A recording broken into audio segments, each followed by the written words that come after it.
Okay.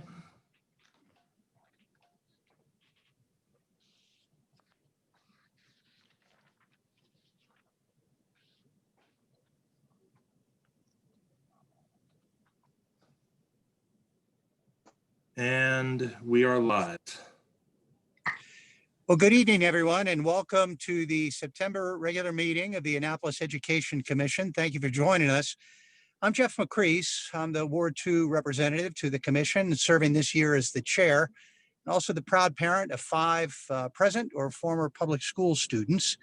I'd like to start off by calling the roll tonight. If you would, please identify yourself by name and introduce yourself. Starting with Ward 1, Brianna Griffin. Hi, Ward 1, Brianna Griffin, Ward 1 Commissioner. Thank you. And I am Ward 2, Ward 3, Enid Collison-Lee. Enid Collison-Lee, Vice Chair, Ward 3. Ward 4, Kayla Gardner. Hi. Good to hear you tonight, Kayla. Ward 5, Olga Cortez. Not here. Ward 6 is unoccupied. Ward 7, Laura Booth. Hello, parent of a child, a senior at Annapolis High School and a 5th grader at Monarch. Great, Laura, good to hear you. Ward 8, Jess Peckler. Hi, Jess Peckler, Ward 8 representative, parent of 2 students at Annapolis Middle and 2 students at Eastport Elementary. Great. Our at-large A seat, Odessa Ellis.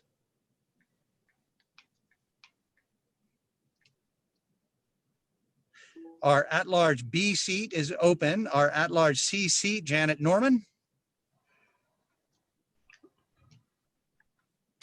Janet Norman, at-large position, Annapolis High graduate of 2018 and a current senior at Annapolis High and PTA president there.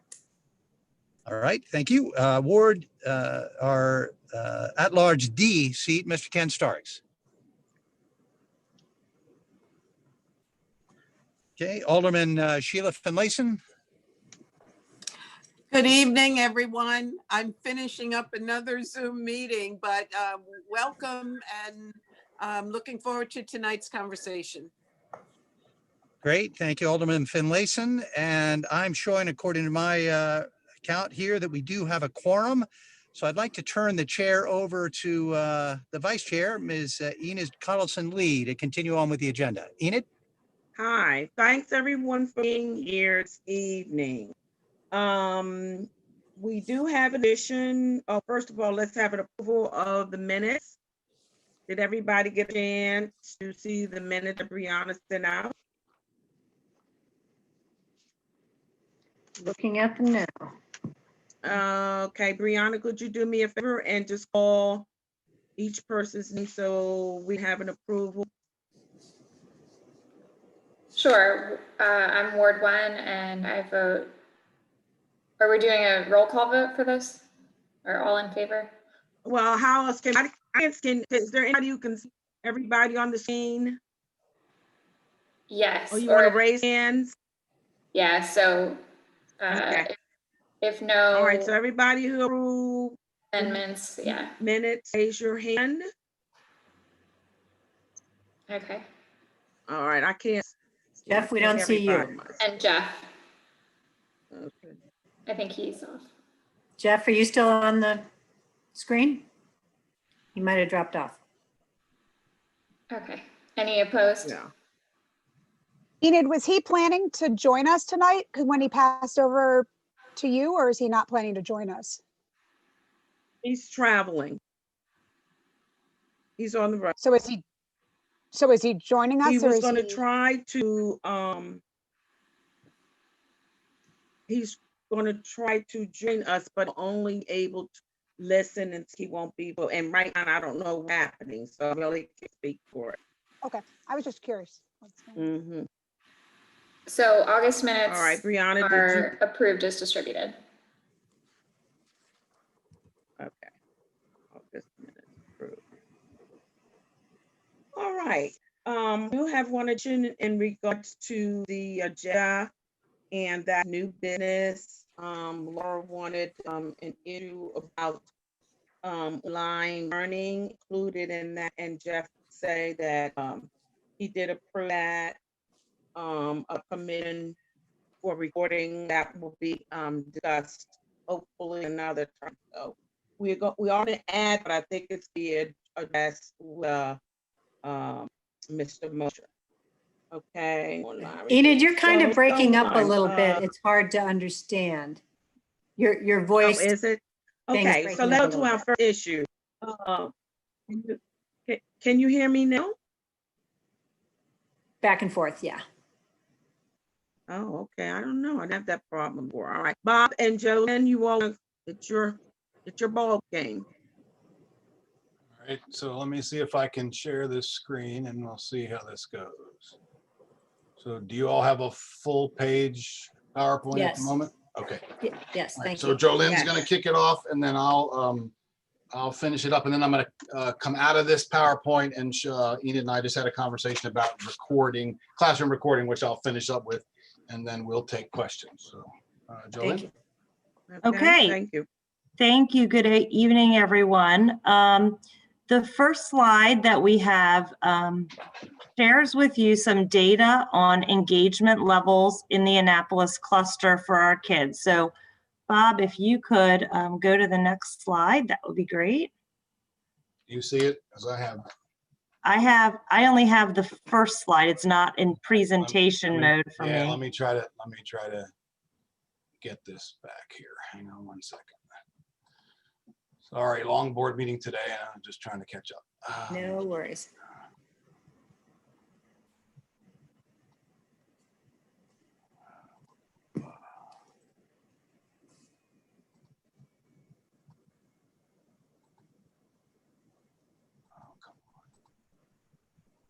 There, is that better? How's that? There we go. Okay. Yep. All right. Perfect. So thank you, Bob. So I have on the screen the engagement rates, we'll say, or in fact, what I have is the number of students who haven't logged on for every school in our Annapolis cluster. So I wanted to start with this because I feel like this is a huge celebration. When we think about where we came from back in March, to starting the school year off this strong. I am just incredibly proud of the principals and their teams. We have put so much time and energy into getting our kids connected, getting them the devices they need, working as an entire school system to problem solve unique situations to make sure every child has what they need. And the results are right here. So what this means is these are the numbers of students who did not log on as of, I believe, yesterday. So we often have numbers that are this big, if not, to be honest, greater in every other school year, because often we'll have a kid who has moved and they don't tell us, they don't withdraw. There's a variety of things that happen. I can assure you that our staffs at the schools are working diligently to follow up with these families, as well as families who have maybe already missed a day, to make sure our engagement and attendance is as high as possible. So I wanted to start out with that because I think that's a huge celebration for us as a cluster. And then next, I wanted to share with you some new faces and tell you a little bit about our 3 new principals. So we have 3 new cluster principals. The first new face is at Walter S. Mills Parole Elementary School. Mr. Richard Rogers has joined us. He was principal at North Glen Elementary School, and prior to that worked in DC Public Schools. He comes with a wealth of experience and has just been an incredible asset out the gate at Mills Parole. I know there has been several different leaders there over the last few years. I'm confident that Mr. Rogers is the right person to do the work. Mr. Assembly, as you may or may not be aware, did take the opportunity for another leadership role working with the Right Start advisors and new teachers in the school system. And Mr. Rogers has stepped right in and has just done an incredible job. I'm really pleased to be working with him. We also have a new leader at Annapolis Elementary School. Ms. Shelley Hartford is our new principal at Annapolis Elementary School. Ms. Hartford comes to us a little different pathway than most of our principals. Shelley was the English language acquisition coordinator for the past several years. Prior to that, she was a secondary assistant principal, was the ESOL department chair at Annapolis High School for years, and then had elementary teaching experience as a ELA, English language acquisition teacher at the elementary level. So a really great pathway to the principalship. She is as happy as she is in this picture and doing some great work at Annapolis Elementary School. So we're really, really lucky to have her and her experiences in our cluster, which is just phenomenal. And then last, but certainly not least, is Ms. Catherine Katie Hicks, who is principal at Wiley H. Bates Middle School. Ms. Hicks has served as Mr. Drew's assistant principal for the last several years and has worked at other middle schools prior to being at Bates.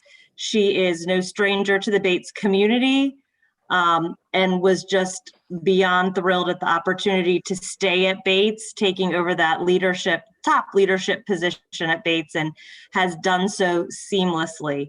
So I am just incredibly lucky as the leader of the cluster to have these three individuals on our team.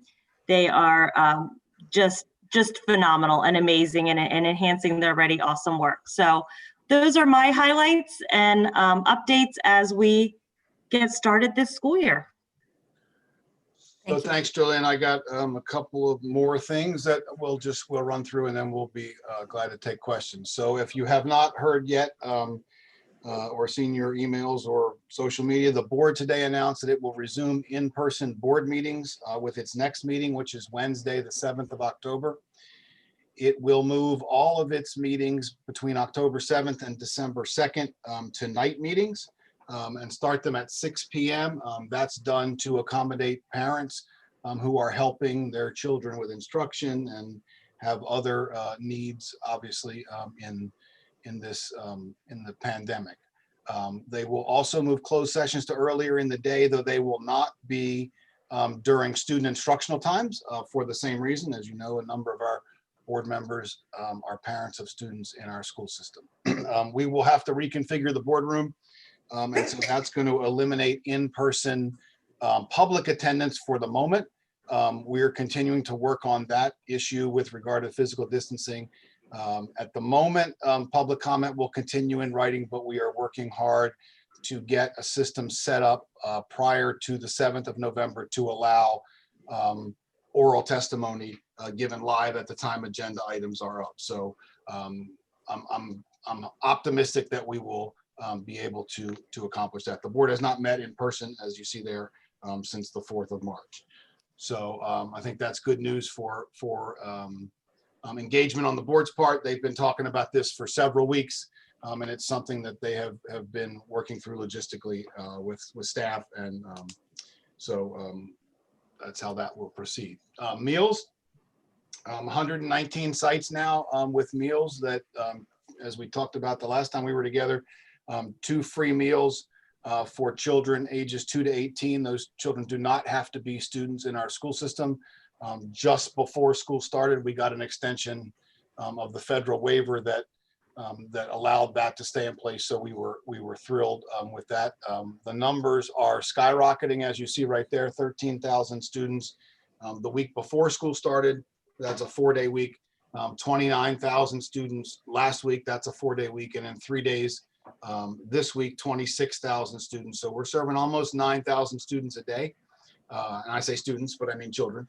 And so since the 16th of March, almost 2.1 million meals. So our folks in food and nutrition services have done just an unbelievable job there. Hybrid learning, I know that's on a lot of people's minds or everybody's minds. And so if you didn't see the workshop on Monday night, these are some of the highlights of the superintendent's remarks. But we are concentrating, as we have said, on small groups at the developmental centers, at the CAT centers, and with ESOL students. And so we're moving forward there. We hope to have the developmental center program and the CAT center program underway later this month. The ESOL program will take probably another extra week or so. And then we're going to start small and move to other areas from there. The Department of Health has been instrumental in this. We continue to talk regularly with them. We each have a team and we meet once a week, but there's not a day that goes by that somebody on that team doesn't talk with somebody else in the health department. So it's a very collaborative relationship, and we're really fortunate to have them. The superintendent has said this many times, and I'll just repeat it, right? We're going to move aggressively but prudently, and that the decision to open schools is a health decision. We are going to rely on the health experts for that, and then how we do that will be our decision. So how we've talked about doing it, and this is a conceptual plan at the moment, is to start at the elementary schools and then move at some point later, hopefully shortly thereafter, with students in grades 6 and 9, and then bring in the remainder of the middle school students and the high school students. Buses are a huge issue in this because the physical distancing piece means 1 student per seat, except for students in the same family. So that leaves you between 22 and 24 students on a bus. So you can imagine the logistical issues that exist in bus routing. There's a ton of other issues. We could be here all night talking about the ton of other issues, but we've been really clear that we're not going to reach a decision to do this, for example, on a Wednesday and say, okay, we're doing this on Monday, right? We're gonna leave as much time as possible for people to adjust schedules, and there will be there's some surveying that will need to be done, right? Because not every family is going to be comfortable sending their child or children back, and so we're going to have to accommodate for that. So just a couple of other items, and then I will move on to recording, as Enid asked me to do. We are planning for a free administration of the SAT for our high school seniors on the 14th of October. That's a Wednesday. That's a school day, yes. We have provided the health department with some of the logistics of how we would do that, and we're waiting for them to weigh in on that. But the plan would be, if all goes as we currently have it planned, to transport those students to their schools and to administer the SAT. It will be a Herculean effort, to be sure. Just think of classrooms that only have 8 or 10 students testing in it, and how many proctors you're going to need to do all that. And so it's going to be a very large lift, but it is something that we are committed to if we can pull it off, because these are the students that did not get that opportunity as juniors last spring. Athletics, just real quick, we are in the process of finalizing the plan for in-person athletic practices in small groups, right? So team practices. When the MPSSAA announced the postponement of the seasons, they gave us a waiver for out of season practice dates, and so we can do this. We're looking at athletics first, but then to use that as a model for other things like band and cheerleading and some other groups. We are looking at the outdoor stuff first because that's far easier with the physical distancing. MPSSA, if you have not heard, has just last week announced their competition schedule. So winter sports are going to start their 5-week season. So winter sports start February 1st, fall sports start March 15th, and spring sports start April 26th. There's an unresolved question there. And so for you folks who are parents of athletes, Multi-sport. those seasons overlap. And so so if winter goes to March 27th and fall starts on March 15th. So what MPSSA is going to do in terms of eligibility and all that kind of stuff, and then the logistics of kids playing 2 different sports, they've got to still work out. And so then finally, I continue to urge people to go to these 2 websites. We are updating them daily with information, and so that is the place to send folks for that. So let me stop sharing this screen, and then I'm going to share a document for, if I can find it. I thought I just had. Bob, may I ask a question while you're doing that? Sure. Is there any discussion about more than one administration of the SAT on more than one day? So no, because the College Board gives you a testing day, not a testing days, right? However, October 3rd is the next SAT administration date, which is a Saturday. And so we are, our schools can be used as testing sites for that. So that may be an opportunity as well. Okay, Right. thank you.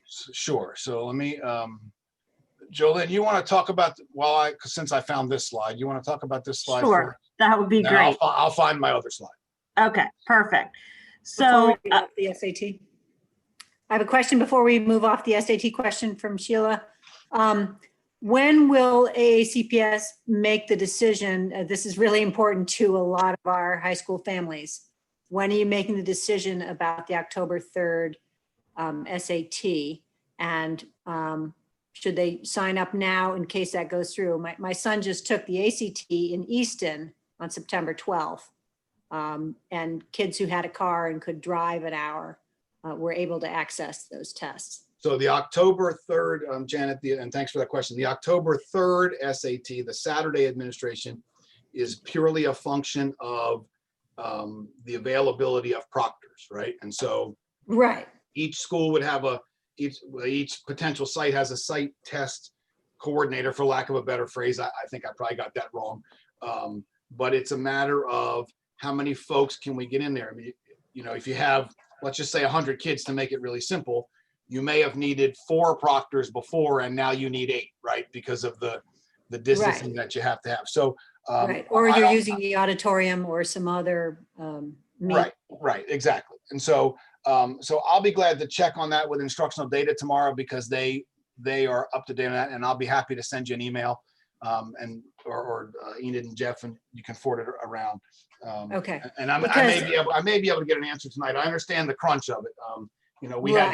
We had 3 schools that were set to do it in, was it August? It all runs together. Yes, August 29th. And we couldn't get, the site coordinators couldn't get enough proctors. It's just that simple. Right. But is it something that the larger community could put out the word, and maybe, teachers who used to proctor it didn't want to because they're slammed and overloaded? Yeah, I'll Within ask our that. larger community could. I just don't know the answer to the larger community question, Janet, but I'll ask that question. I can tell you that within the school system, you don't have to be a certificated teacher to proctor the SAT. Now, whether you, for example, could come in and proctor it, I don't know the answer to that question, but I'm happy to ask it. Right, but if we, when a resource like proctors is scarce, if we can tap into I hear you. larger advertisement of getting people. Yep, I hear you. I hear you. Okay, thank you. Sure.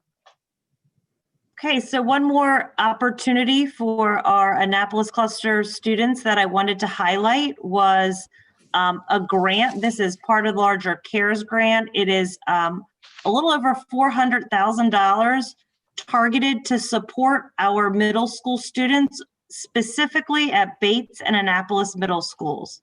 So this is above and beyond the tutoring that all parents can seek out for their children if they're struggling.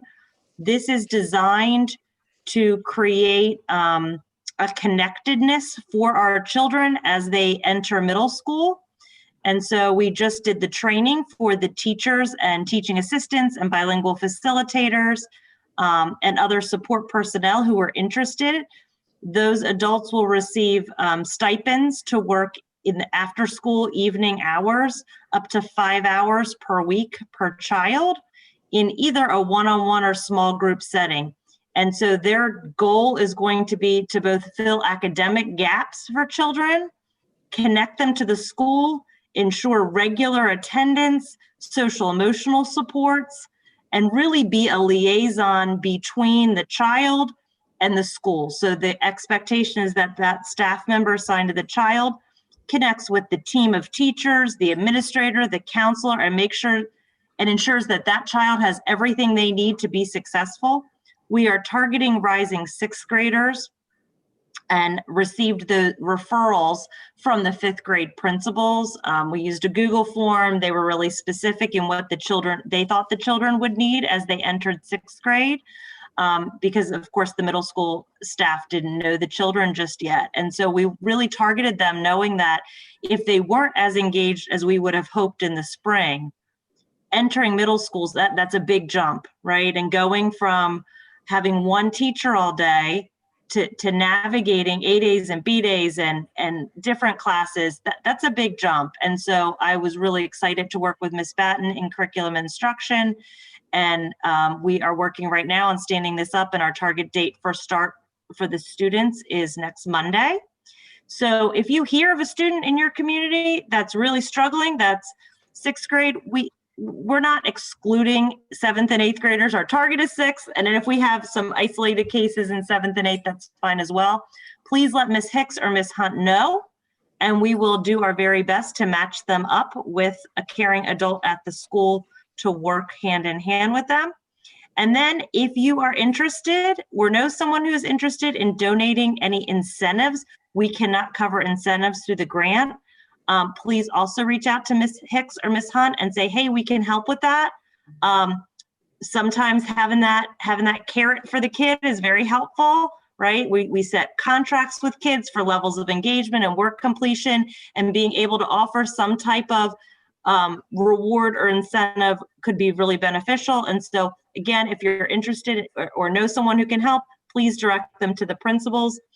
Both principals have also identified an AP and a teacher leader at the school that are helping them manage this grant. So this is another awesome support that is unique to our cluster that we're just so fortunate to have, and I'm excited to get it started next week. Question. Janet and Ms. Finlayson. Can you tell me how this will be structured? Is it that the paid trained teachers are going to be reaching out to the kids online, or can they actually, do some socially distanced one-on-one meeting with the kids so the kids are not on screens additional hours? Yeah, great question. That was my first question as well, and that's the question of many teachers. So unfortunately, the way we structured the permission slip allows for socially distanced work when, as a school system, we get to that point, right? So right now, it's virtual. When we move to hybrid, we would then be allowed to work in that face-to-face socially distanced, but we have to wait until, as a school system, we get to that point. So how it works is we have a list of kids, we have a list of staff. This is what we're doing this week, is those pairs. We have some teachers that say, oh yeah, I've worked with that family. I don't know, Laura, but I'll be happy to take Laura on. I'll reach out. I already know mom, I have a relationship with her. And so we're setting up a virtual appointment with the family and walking them through the permission slip, making sure they're comfortable with it, coming up with mutually agreeable times for it. It might be at 4 o'clock for one family, it might be 8 o'clock for one family. And if it's not a good match, then we're going to try again, right? If I can't do Tuesdays and Laura can only do Tuesdays, well, then we got to regroup, right? And so really just this is a individualized, personalized support for these children, right? So above and beyond what we would typically expect from a tutor student relationship. And then I did mention, I think, our bilingual facilitators. We will be using our translators and bilingual facilitators, but pairing them with another staff member, right? So they're not the tutor, they're supporting the language in that tutoring relationship. Right. So, and has the grant added on additional? I mean, that's one of the bottlenecks of our cluster, is that our existing bilingual facilitators are so slammed and overwhelmed with the caseloads they have. Right. So to serve the kids. Are we able to hire more? No, we cannot. With these are all stipends, right? So they're hourly wages. They're not positions. And Okay. Is it like substitute teachers where we could hire, stipend people under this grant that happen to have bilingual skills? We would have to go through the background check process. I don't have I believe so all bilingual facilitators in a CPS have an opportunity to apply to work under this grant. So even if you're not an Annapolis bilingual facilitator, we also have translators that we pay throughout the school year to translate documents. It's slightly different than a bilingual facilitator. I'm not concerned about that yet. If I get to that point, certainly I think we can explore other options under the grant. It is currently the way it's written is we need to spend the money during the first marking period. There's a chance that could change. And I want to be clear, as a school system, we chose to support these two schools, right? And so I think that is really that's great. huge, right? We're very appreciative that it's coming, but I just want to make sure. Yeah, no, and I understand, and the bilingual piece is huge. I don't disagree, Janet, right? And so it is a huge need, and it will continue to be a growing need. And so I appreciate your support in bringing that to our attention. Yep, we're on it. So it's just the first marking period. So that is September 8th through end of November, or when? I think first marking period ends first week in November. November I think. 13th. November 13th. There you go. And so I'm working with Ms. Batten and Matt Stansky related to the details of the grant, and they have told me that if there is a chance, I mean, $400,000 is a lot of money to stipend people for a 9-week period. So there is a chance that we would be able to push that a little later. And so we have worded the permission slip as such to make sure we had that opportunity. Ms. Finlayson, did you have a question? Thank you. Yes, Welcome. thank you. I have two questions. One, can parents refer their children to the program? Or Yes. does it have to be a referral from a teacher? So we're starting with our list of referrals that the principals gave us from 5th grade. That's where our starting point is. As we start to get some grades in the grade book and have made lots of good faith efforts and attempts in engaging kids, the school's going to say, you know what, this kid's doing great, but this kid over here, we need to get him someone. And parents certainly could say, I need some help. And what the school will then do is determine, do they need this level of help, or do they need the tutoring that we're having available for all students? Because just because we have this doesn't preclude Annapolis and Bates parents from accessing the other tutoring services that we're offering all secondary children, right? And so if I called Ms. Hunt might say, sure, Ms. Finlayson, we can set your son up. Here's how you go about it. They just need one night a week for social studies. We got that. Or this child needs a lot of social emotional supports. They're not logging in. They're not being successful in multiple classes. There's a lot going on here, and we want to wrap our arms around them. And that's where we would match them up with somebody under the umbrella of this grant. Wonderful. And a big congratulations to the system. Out of these two schools, you have, I think my numbers say 7 students that have not yet connected to their teachers. That is phenomenal. All the numbers are phenomenal. But I trust that those 7 students are going to be the first ones on your list to get the help. My second question is it only certificated teachers that will be allowed to do the tutoring, or are you looking for volunteers in other capacities, other capacities? So we started with our own staff members, but they're not necessarily teachers, right? So a large majority of them are teachers. We have TAs, Alt-1s. We have a couple secretaries that applied. So the job description was written so it could be any permanent employee. That's our start, right? And so once we stand that up, we'll then see what we need and determine if we need to go up outside of that. Okay. I work with a group of many educators, retired educators in the Links chapter, and who may be willing to help with this. Thank you. And you know what? I am writing that down, and this is exactly why I wanted to bring this to this group. Any and all ideas and suggestions such as that is welcome. So Ms. Finlayson, I definitely want to connect with you on that. Okay. Give me a couple weeks to just get us running, and then let's connect, okay? Sounds good. That would be fabulous. Thank you. Thank you. so It's much. almost What a October. wonderful Jolyn, I have- opportunity. As a parent of Bob, a do you want to go on and anyone hear answer me? that question? I can hear discussed you, Jess. earlier? Enid, I had a question. For Jolyn. Who's chairing? For Jolyn. I Go had ahead. my hand raised. Yes. All right. I can't see everybody on my screen, so Do you know how to, okay. go ahead. So Jess. how are we gonna, okay, so, first of all, I wanted to thank you. As a mom of a sixth grader at Annapolis, I know how hard it is, and we try to support our sixth grader as much as possible. So I know how hard it is just making that transition for kids, especially those who had problems connecting in the spring. So thank you. I had two questions. One, do you have a flyer created regarding the donations for incentives? Because I have a large network that I could put that out to. Do you mean the specifics around what types of incentives? Is Like that what that, or just in general, like we need, yeah, I mean, probably some specifics, but just in general, having something that we can hand out, that we can email out and send out and say, we need incentives. So I'm happy to do that. We graphic. really wanted to survey some of the kids, Jess, and find out what types of things they would be motivated by, right?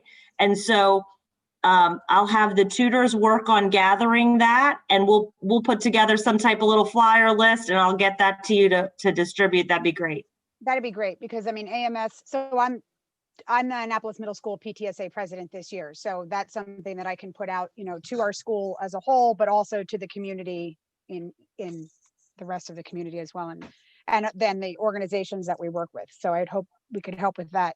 One thing I did have a question about, sort of bridging on can parents sign their children up? I'm assuming since I haven't seen that flyer that you just posted to us, or that graphic you just posted to us. So I'm assuming because you're going off the list of the principals, you're keeping it. It hasn't been made public Right. that parents can sign up for this. But that also made me realize that we haven't received any information about how parents can sign up for tutoring in general. Right. And I don't know, maybe that's coming up next week at back to school night. But for those already had parents who ours. want that information, that would be helpful. Sure, absolutely. So in fact, I just received the details from Dr. Hamlin, who's chairing that out at ASI, and that was just shared with principals on Friday or Monday. I can't remember. It all starts to blend together at some point, but that was just shared with principals to share with teachers. So that is coming. And I don't know, Bob, if you have system-wide communication that's coming out about Yeah, that. so- We have not released that yet. Yeah, so Jess, it starts on Monday. I had just made myself a Post-it note to talk about that. It starts on Monday. You're gonna get a ConnectEd message, text, email, whatever. Tomorrow, I'm just waiting on the Spanish translations of that, but it starts on Monday.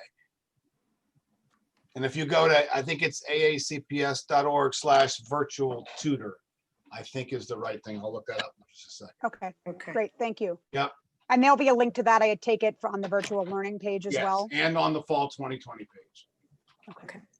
All right. Thank you. Okay, Bob. All right, so let me, so lots of questions about recording. So this is a document that we put together yesterday, and we're turning it into and pushed out to principals and teachers and posted on the virtual learning site. And we're turning it into a graphic and getting it translated and going to push it out to parents. But essentially, the Cliff Notes version is there are three methods available to teachers. Method one is all your students have audio and video permissions. You can record your entire class. So that's the easy one. If all of your students don't have audio and video permissions, you have to go to method 2 or 3.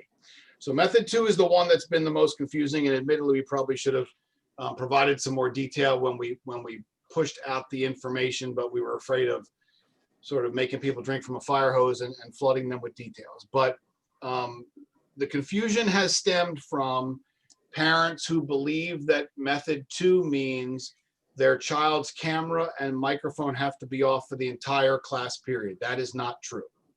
It is only when the teacher is teaching the core instructional concepts or a summary lesson. So for example, right, if I'm teaching a science class, which none of you should want, but if I am, you can teach for 40 of the 45 minutes with all of your students' cameras and microphones on, and then ask them to turn them off for the last 5 minutes and do a summary of the lesson. Okay, class, here's what we talked about today. Here are some of the questions that were asked. Let me review the answers to those questions. Here is the homework, et cetera, et cetera. You could also do it at the beginning of the lesson.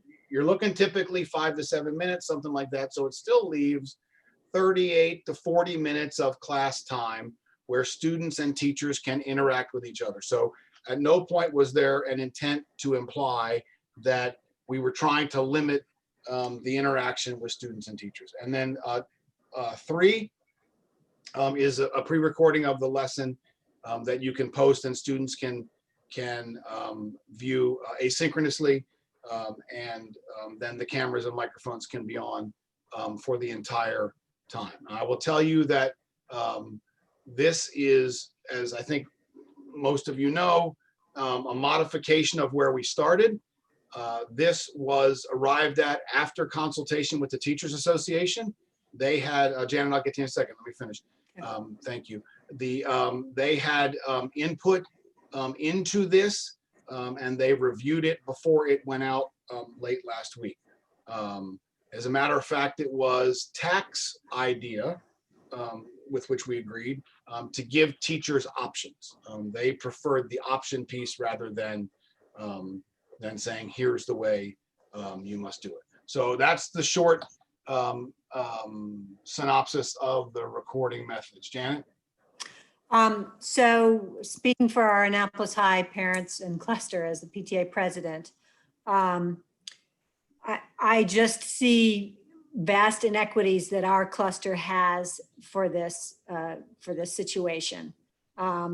Yes, probably in the IB classes, you might get 100% return on the signed permissions for recording and stuff. In our generalized classes, because of different parental situations, you're not going to. So again, the haves and the have-nots might have a different situation. I would also add that the high school classes for these very complex subjects, AP Calculus, AP Computer Science, IB classes, have been shortened from 90 minutes to 45 minutes.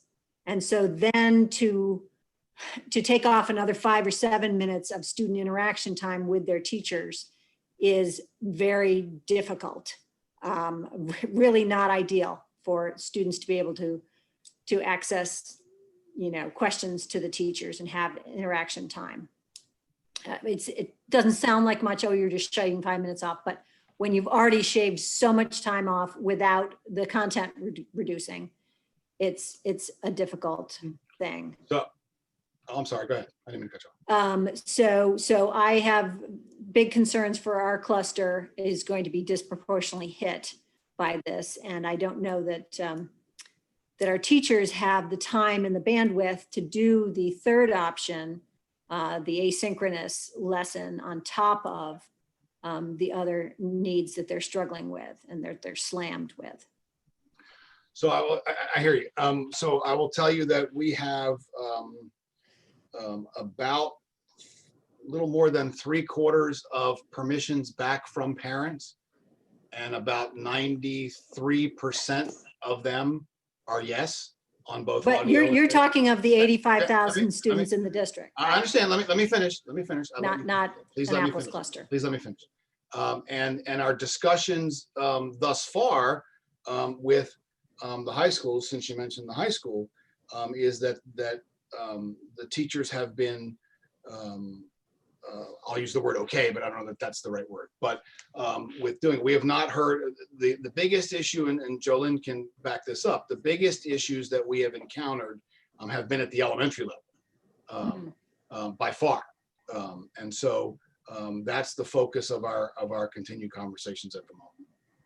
So if I could just, Bob is exactly right. That is actually the greatest challenge.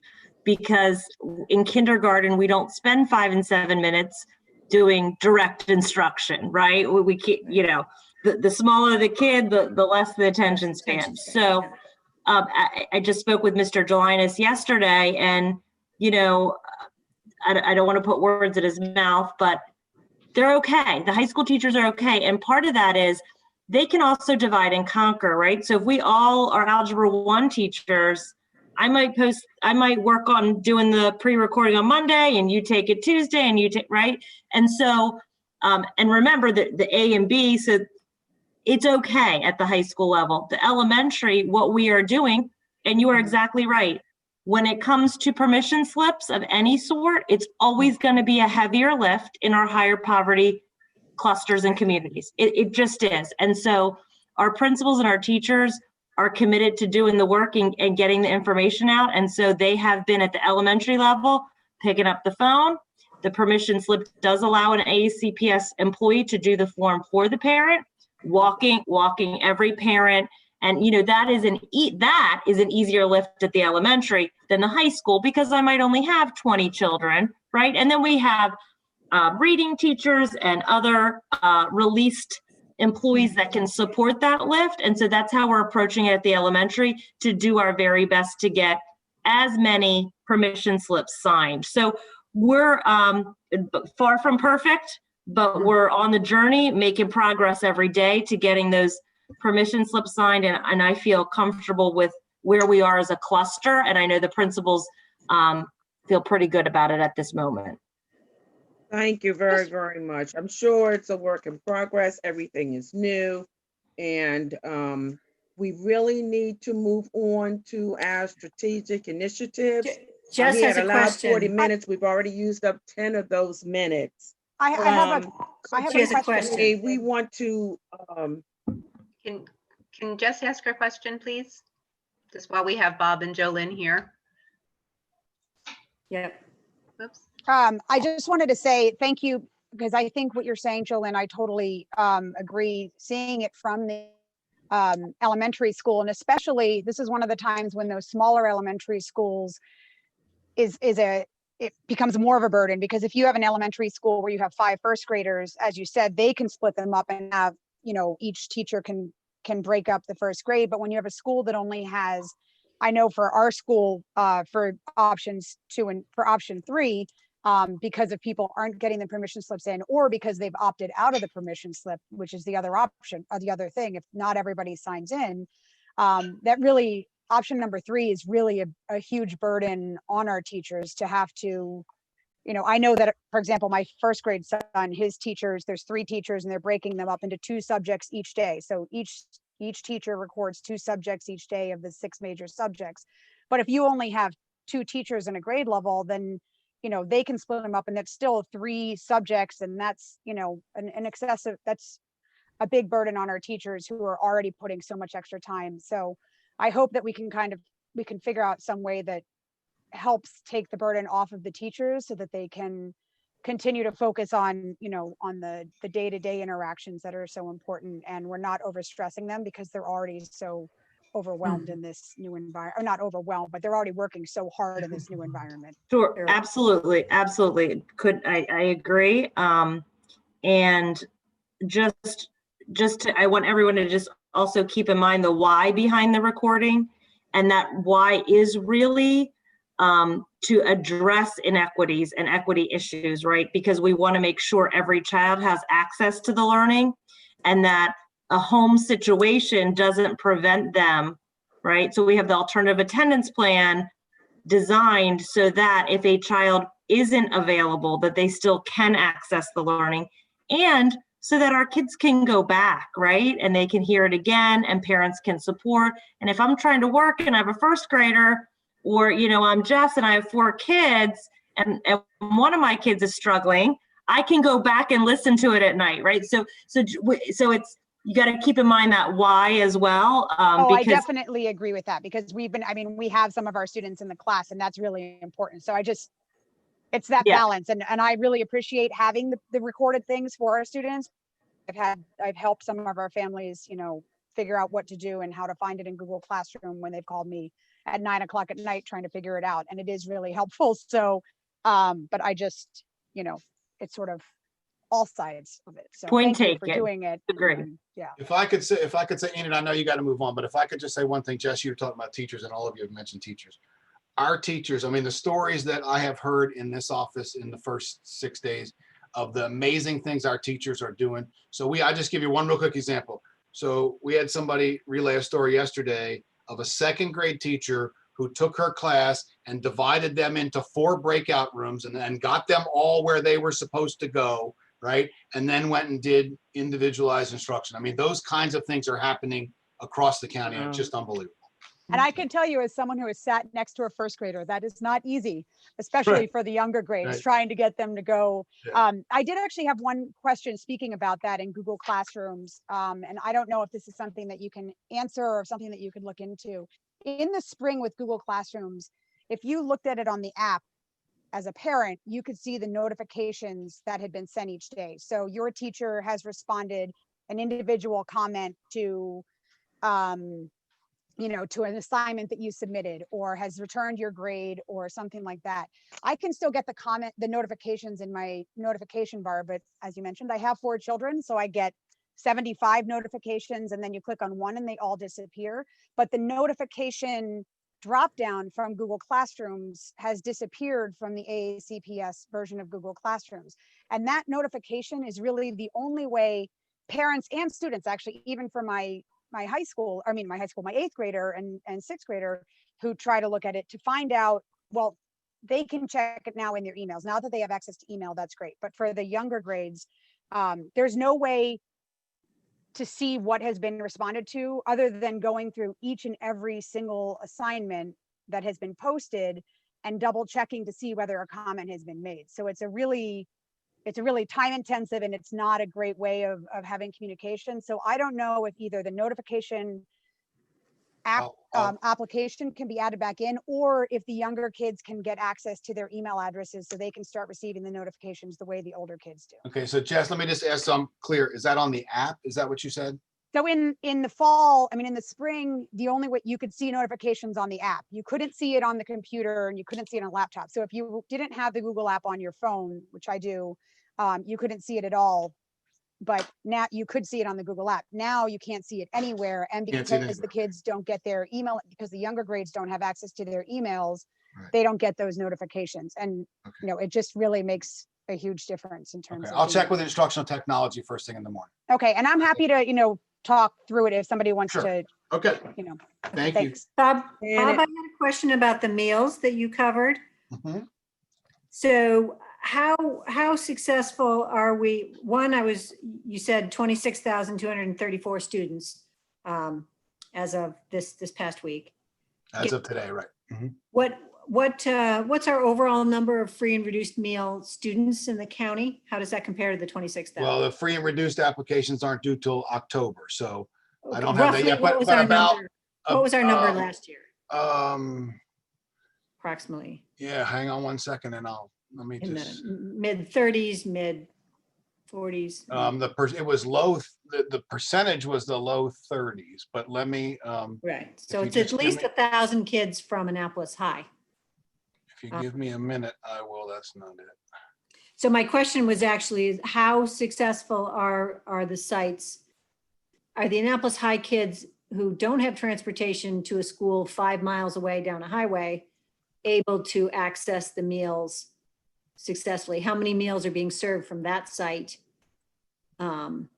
versus are the neighborhood meals picking up because they're closer to the Annapolis High students? Yeah, I don't have the school by here. I don't have the school by school usage numbers. I can tell you that that Jody Reese has told me that they are all, well, I shouldn't say all, that almost all of them are being utilized in a significant way. I think there are a few that have very low numbers, right?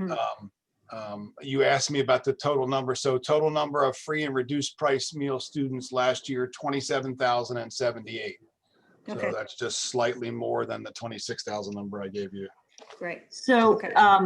I can just tell you anecdotally, our Annapolis High School kids are much more apt to go to the meal distribution sites in their community or at their local elementary school just by proximity, right? Right. So the sites that are in the communities, I have been out at them and they Good are, usage?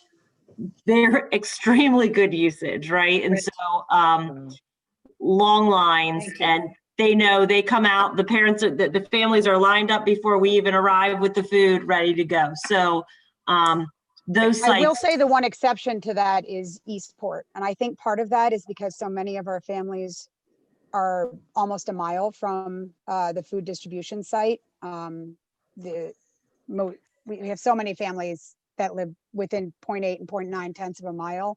I know that because my kids get lunch and I've been speaking with the the food service staff, and our numbers are really low, which is actually something else I was going to bring up just to see if there's something that we can do to try to reach out. We have been sending out, our PTA has started sending out daily reminders to everybody about it.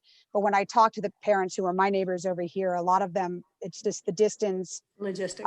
getting the logistics of getting their kids. It's a 20-minute walk from President Street to Eastport Elementary and a 20-minute walk back, and getting the kids there in the time allotted for, with pickup starting at noon, ending at 12:30, and having to be back in front of their computers. And that's if the parents are there to help them and walk with them. So that is an ongoing issue in the Eastport community, I know. So they don't do anything over in the Eastport Center?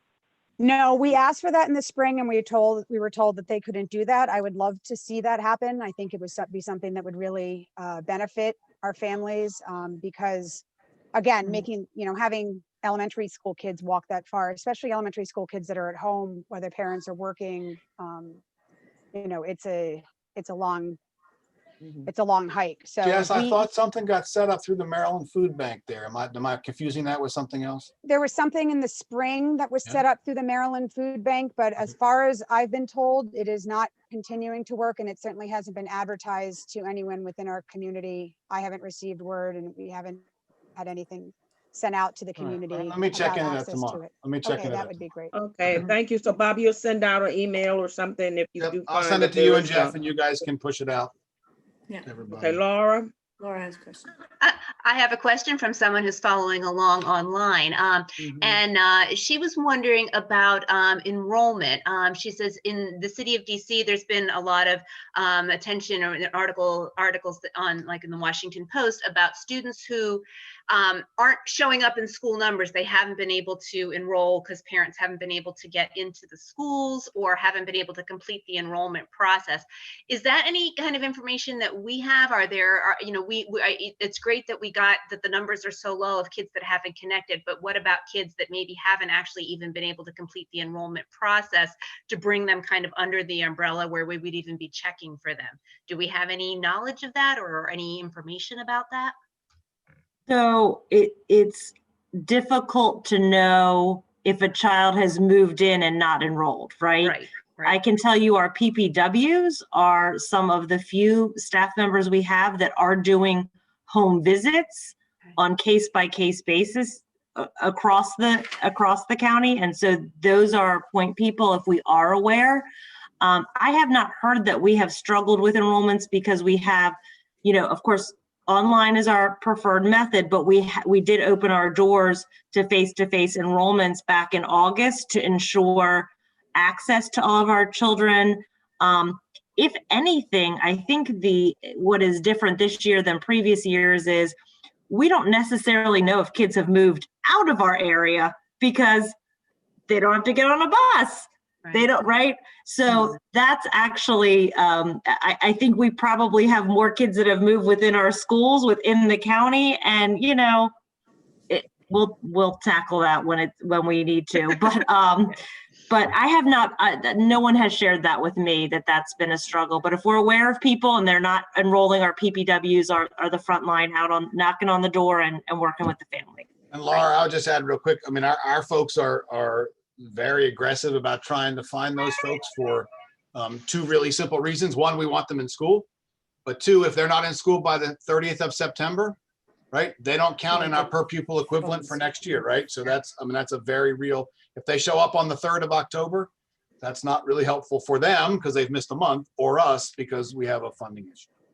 So that brings up another question. Is there any discussion about, I know in some other school districts, they've made decisions to use last year's numbers because of the changes and the missing people for this year? Because I mean, in some schools that could really dramatically negatively affect funding for the So- schools for the coming year. So in Maryland, we can't do that because in Maryland, the enrollment dates are written into state law. And so that the MOE and all that kind of stuff is written in the state law. So we don't have that, luxury. Now, the legislature could enact some hold harmless thing, right, when they come back in January. And I would expect that we'll be having that discussion with our legislators as we create our legislative platform. I can't imagine that every school district in the state's not having that discussion, because I think, I don't know what our numbers on students who have moved to homeschool is, but I mean, I can tell you this, for every student that moves from our school system to anywhere else, we lose about $15,000 in maintenance of effort money, right? So, if it's, I'll make this up, if it's 1,000 kids, right, that's $15 million, right? And so, and the issue will be kids who go to other programs, whether they're homeschool or whatever, and are not in our schools on September 30th and come back for the second semester when we are fully in person. So here's what's going to happen next year in an extreme scenario. We're going to be down money, not able to hire teachers, and gain 1,000 kids for next year, and you're going to have 40 kids in your class, right? I mean, that's Yeah, a very that's my real, big concern. Yeah. that's a very real issue for us and for every school system. Janet, I saw you had your hand up. I'm sorry. Okay. Principal Jelinas has shared with us that our enrollment is approximately 2,200 students, which is 100 students more than we had last year at 2,100. So that's a big concern. You mentioned that the busing situation is going to be a huge crunch for us as a high poverty cluster. Can you tell me if the 7 transportation positions have been advertised? I believe I believe some of them have, and it's either 4 or 5. There were 2 that the superintendent did not move forward with because we won't need them for this year. And if I said anything else, it would be conjecture on my part off the top of my head. But let me get the answer for you and send it to you in the email I'm going to send you. I just don't want to. I don't want to leave you with the wrong information. Sure, I appreciate your follow-up on that. Thank you. But it's either 4 or 5. All right, thank you. When you send Very that much. email, can you also send the school lunch numbers for the cluster, just so we can have an idea across our different food Sure. service sites? That would just be helpful. Yep. All right. Thanks. Thanks, Bob and Jolene, for everything, for all the Yes. information, and I'm sure we'll have more questions as we go along. Yes, We thank you better both. get to the change of the AEC meetings. Brianna, you gathered some information for us? Hi, can you all hear me? Yes. Yes. Okay, great. Sorry, my internet is not allowing me to participate by Zoom, but I sent out a little table showing the available weekdays for changing our meeting date. There was some interest in changing the date, mainly, I believe, due to the conflict with county council on the first Monday of the month. Since I sent that table out, I've heard that there are also conflicts on Tuesday and Thursday evenings. So that really leaves the first Monday, keeping it at the first Monday.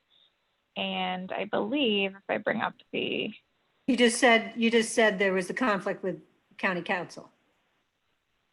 Well, that's the reason for wanting to change. So there's still the option to leave with the conflict, leave the date as is, as has always been the case. It's not a new conflict, I don't Can believe. you share what the other conflicts were, just so we're all on the County same page? council has also moved earlier, I believe. Did they move to 6 p.m. instead of 7? I believe. I think they did. I think you're right, Janet. I think they did. So it's even more of a, it used to be a lesser conflict, and now it's a complete conflict. Got it. Did we? I didn't So see the both. Tuesday and Wednesday Thursday options? conflicts were with Enid. What? So So that what- leaves so what- Wednesday, the fourth Wednesday. So what day, Brianna, in all of your discussions and with the input you received, what days are the best? Well, I haven't received a ton of input, but I mapped out the conflicts that I have that I know about. And then if we have to remove Tuesdays and Thursdays as possible dates, then that just leaves our current date and then the fourth Wednesday. The fourth Wednesday? Okay. And the fourth Wednesday only conflicts with the planning fourth Wednesday. Planning conflicts with the Commission, I Commission. believe. And Yeah. I do need to double check with Hillary to be sure, because this was just based on my own information gathering from the city Okay, calendar. so are you saying, all right, so after you check with her, can you send out an email to us? Of course, yes. So Okay. do we need to take a vote to ensure that Sure. we prefer the fourth Wednesday over our current date? I can Okay, make a motion. Sheila, if you want, or- Sheila, Yes, yes. can you see everyone on your screen? I think so. Okay, because I have to move my screen to get to see everyone. So Okay. Brianna, you want to put a motion on the floor? Sure. I move to change the standing meeting date of the Annapolis Education Commission to the fourth Wednesday of every month, pending approval and confirmation by city staff at 6 p.m. A second. I would like to revisit the Discussion. 6 p.m. time. 6 p.m. is a really difficult time from all the parents that I've ever talked to about trying to get to a 6 p.m. meeting. One of the reasons that they say that they can't participate in the Annapolis Education Commission meetings is because they were at 5:30 and now at 6 p.m. Parents who work are still getting home from work if they are right now driving to work, but before, when they were going to and from work.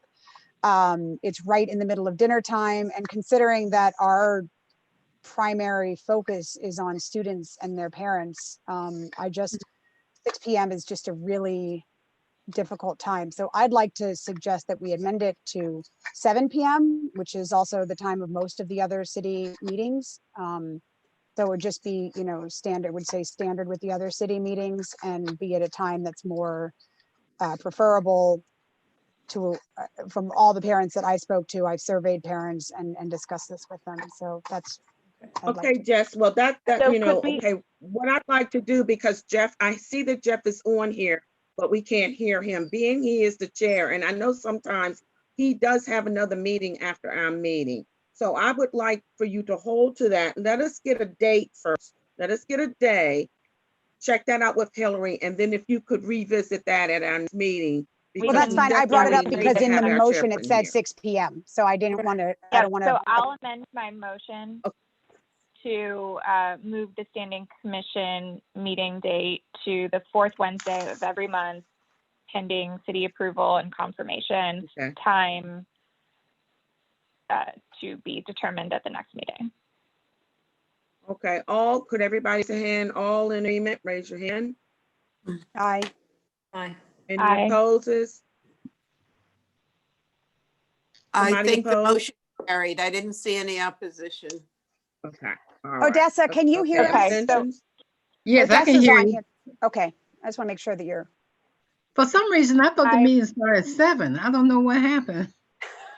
I will reach out to Okay, Hillary. all right, let's and move on. let Okay, everyone thank know by Kiana for all what you did in helping us come with a good date. And like I said, give Sure. us, send Jeff an email when you talk to Hillary. All right, next is our strategic initiatives planning for the upcoming year. Now, we originally planned 40 minutes for that. We're gonna have to cut that short, and to maybe help out a little bit, I had down some notes about things that I know have constantly come up us. one of them being Mrs. Ellis, Odessa, who all talks about our African-American students and how they lag behind, how they are at risk, and what could possibly, how would we lie for them? Another one is that Jeff has brought into our attention many times is the performance, the difference in the performance of some students as far as grades, but yet when graduation time comes, they graduate not only from elementary to high school performing at the 20-30% performance rate. Enid, I'm having a hard time Another one that we understanding talked you. about often is non-college career pipeline. We need something in this area for those kids that are not going to college, some type of training. I know this come up often with us. So Brianna, if you're listening, if you guys raise your hand, Sheila, I'm gonna ask you to call on people. We'll get ideas for the next 5 minutes and then have this. Anybody else something that they would like to put, or if you want to reiterate or put forth something I've just stated. May I ask before we call on others? The first initiative you mentioned is the African American Male Charter School. I think that's the program. I don't know if the charter school, if that it is. I just know that Odessa being Annapolis High often says that African American males need an alternative plan.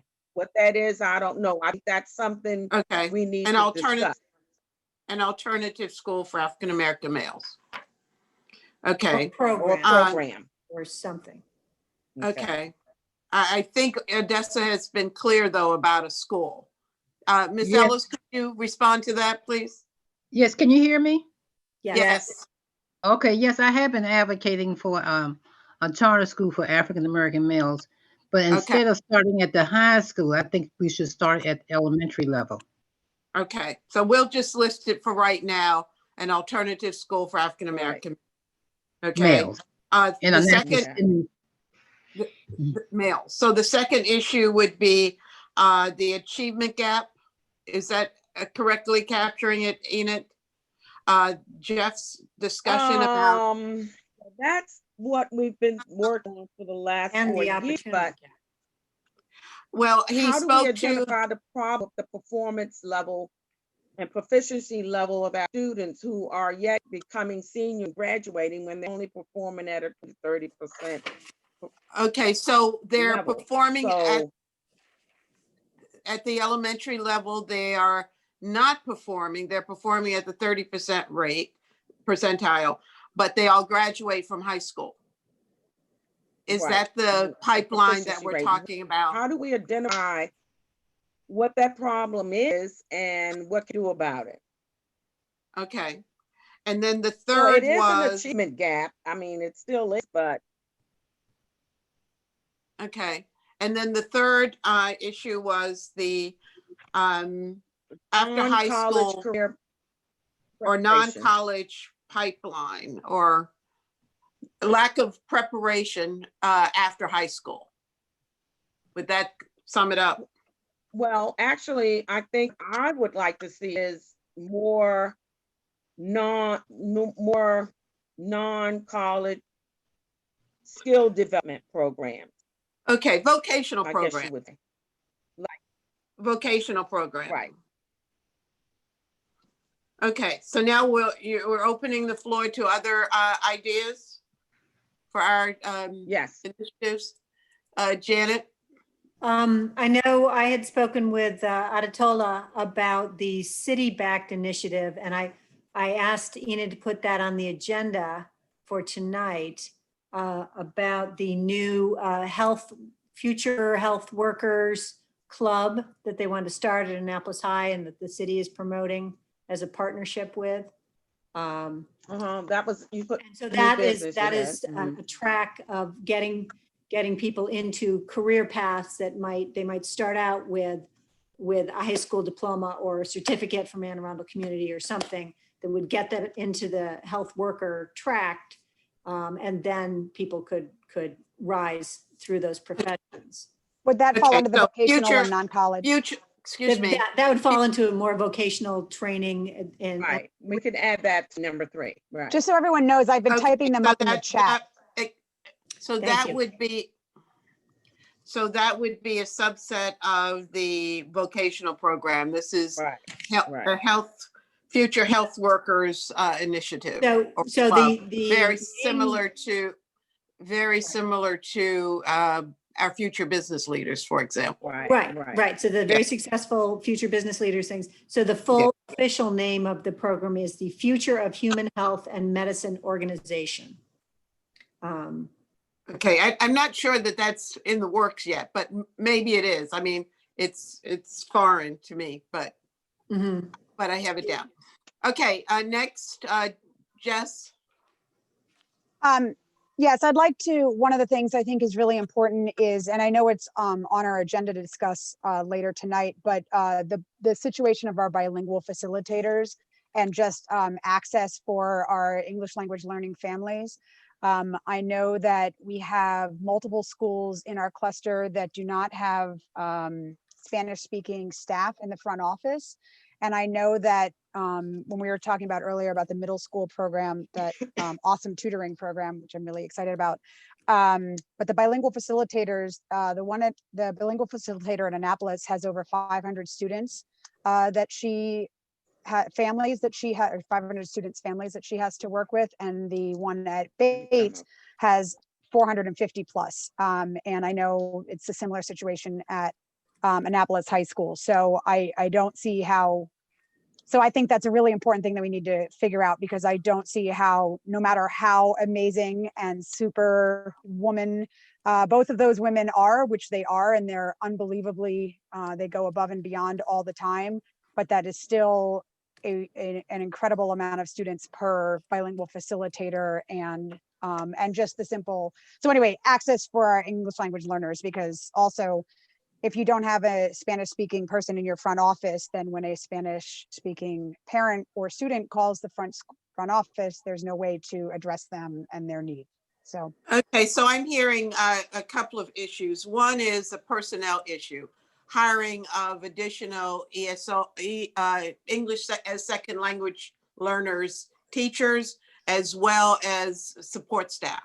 Yeah, I think overall it's, sorry. Excuse me, Jess. The second is our service to the community, and I'm missing the word, where we have people in our front offices that make everybody in our community feel welcomed and invited into our schools, regardless of their children or the subject, but it's the kind of service that we're providing. Right. Yes. So I think you could consolidate it, the first part at least, into just support of our English language students and families. That's, I think, if we're going to make it into a broad strategic initiative for the year, it's support of our English language learner students and families. Okay. I will list the other item as a personnel issue. Okay. Hiring issue. All right. Okay, And did I see your hand up? Ms. Golder? Did I see your hand up? Okay. and then I have a second issue that I wasn't quite finished, but is transportation and the discussion of the, I know we're not there yet, but hopefully eventually we'll be there, of the walking radius and the transportation of the students in the bus and walking transportation of the students in the Annapolis cluster. Okay, you're talking about the distance, that the outline as to who gets bus transportation and who doesn't? Yes. Are you also speaking to the number of kids on a bus, the All of safety that, of yes. kids on a bus? Okay, so Time you're that talking about buses all will- transportation issues. The tracking and the high school times.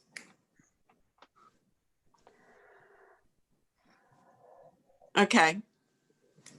Was there anyone else? There are a few people I can't see. All I see are your names. please yell out if there's someone else who wants to add something. Okay, great, wonderful. So we have 5 things. Jess, you have them all, right? Yes, I put them in the chat, so everybody should be Okay. able to see. Could you Okay, also send great. those to me, Jess? Yep. With Brianna. Thank you. Yep. All right, thank you so very much. So good. So what I don't know quite how Jeff wants to handle this. You know, I'm hoping that we will do like we did before. You select 1 or 2 areas that you would like to be involved in. We all come together and then see what type of strategic plans we can have and what we should do to help in the various areas. Old business, transportation positions. Now that's already been answered, Janet, for you. I think as much as he could, Bob tried As to much as he answer could, and that. he's gonna. And then the follow up. second issue of old business was the Monarch Academy update. Laura? Yeah, I'm not quite sure why that's under there as old business. We didn't really discuss it last month. Oh, is this with regard to, I'm not, well, with old, this is actually new business, I think. The petition, are we talking about the petition to remove the principal? Right. That's definitely new business because Mhm. that's happened since the last one. Do you Okay. want to tackle it now, or, I mean, it's the last thing before, shall we just move on to new business? Yes, let's do it now. All right. With regard to Yes. that, there was a petition that was created by a member of one of the parents to remove the principal at Monarch. Basically what she says is that she has created a hostile working environment that has resulted in the loss of teachers of color and actually just high staff turnover in general at Monarch. So while when this came up, I went out and I spoken to 4 different teachers, either still with the school or who have since left the school, to find out, you know, if there's basis to this. And basically what came back was that, yes, there is the allegations are valid. The one teacher had said to me, hang on, I'm trying to bring up some notes that I took. She said that that the staff member was removed and that other teachers did not agree with the decision. She said basically the teacher was sort of put in a position where she was basically bullied into resigning. She said other teachers did not agree with it, but that they were afraid to speak up for fear of retribution. And I have heard that from another teacher. She said that concerns that she brought up in a staff meeting that teachers were basically, any teacher that voiced concern with the administration was then either cut out of future team meetings, or in one case, the teacher had a 1-year contract. She was a long-term sub, and her contract was not renewed at the end of the year, despite the fact that all the teachers on her team said that she was, you know, doing a great job and that they felt that she was contributing to their team. I had another teacher who said, oh, and then there was actually a second teacher. There was the Spanish teacher at the school was another person of color who was not asked to return this year. No question, no real explanation as to why that they've gone to some new online learning platform for Spanish this year. But I'm not sure if that was because of this, or as a or if she was asked to leave as a result of that. There was another director of culture who was added to the school. It was introduced to parents. Sheila? Yeah, I think we're getting close to being out of order. And I feel like we should have, if we had questions about staffing, Right. the time would have been to raise some issues with Ms. Davis and when Mr. Moser were on. But Right. folks just tuning they in, left. listening now, might hear and assume that everything is, not that you're misrepresenting what you have been told, but there's always another side, you know? Right. I'm just So explaining I there would is. hate for us to get into the middle of a personnel issue. Right. At any I'm not school. arguing with you at all, Sheila. I agree. We Okay. have no power there. However, the concern is that we are seeing teachers of color leaving. We saw a director of culture who came in, was introduced to parents, left 2 weeks later.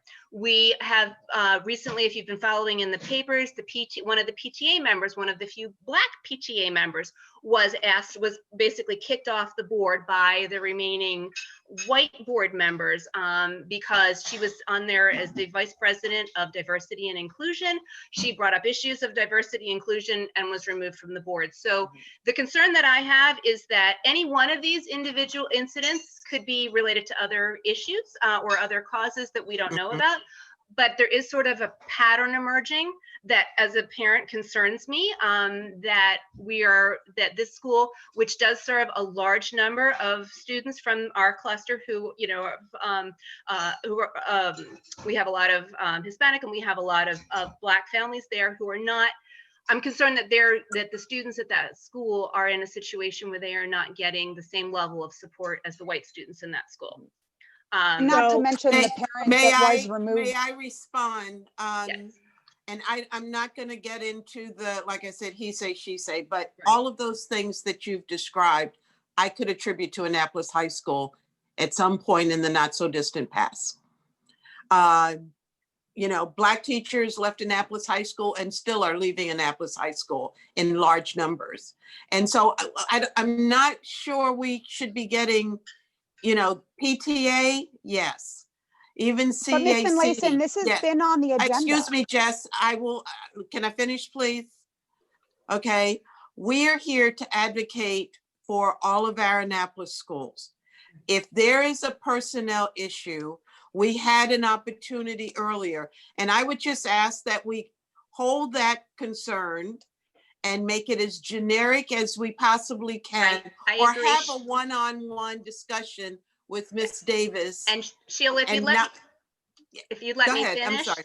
Yeah, Yes, well, what I was getting to was at the end of this was that there are enough possibly unrelated issues that gives me a concern. And the biggest concern that I have after hearing all of these things, because I went out and talked to a number of families that have students there, as well as, my daughter is there, is that the response from the Children's Guild to these issues has been underwhelming.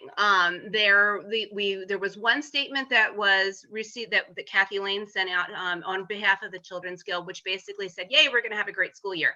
Ignored all of the allegations. My question is, at the very least, I feel that the Children's Guild should be investigating them. And I think that the Children's Guild should conduct an investigation, should commit to making public whatever their results are. And also, I think they should be making a statement to the general public that what steps are you going to take to make sure that situations like this don't continue to happen in the future? Well, I agree. I kind of see both sides, and I do agree that we can't get into personnel issues. We did have some, it was in the paper quite a bit, and we have some people. My first question was, why did this one person go out and were a member of the PTA board? That should have been a unit together. That's where strength comes if there's problems in your school. And I do understand that there was just a minority person, but still, if that problem is evident, prominent in your school, you should be able to get PTA to see and work as a unit to get those things improved on. The other thing is that there was a statement by someone that says, it's like you had people said, well, I didn't see that she was that. Like I said, I personally know a person who was hard. Are doing some things. They rehired that community person, and they developed a new person, community and student liaison, who is an African-American male who I talked to personally, who hasn't seen that. Of course, he just started this year, but hopefully that person will be able to give some input and help in the lines of communication between the community, the parents, and the school. Second, thirdly, I think the board, because this has been paper, is also aware of this. And I'm not know if I say her name. Say her name for me, Laura. Amstutz, yeah. Is that how you say her name? Yes. Yeah.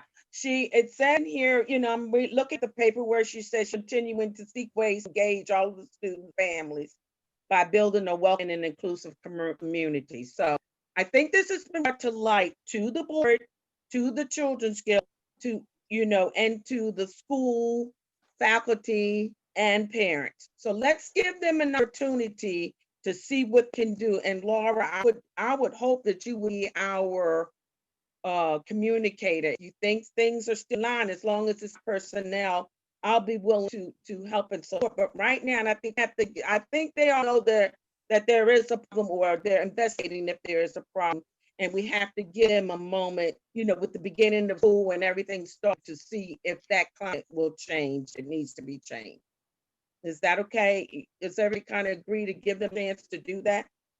Well, I have a question, because this was on our agenda. So I understand what Ms. Finlayson was saying. However, this was on our agenda, and because we were rushed in, through the part where Jolyn and Bob were here and they had to leave, then it couldn't have been brought up. But I mean, it was on our agenda, and so that if we had been able to bring it up to them and say, so in the future, if we have issues that are on our agenda that we really would like Bob and Jolyn to weigh in on and to be a part of the discussion, then we need to figure out a way to have this work, because we can't wait for another month. I mean, the other issue on top of what Laura was said is that not only was the PTA vice president for diversity and inclusion removed, and Enid, she did bring it up to the board, to the PTA board multiple times, and then she was removed for advocating for diversity and inclusion.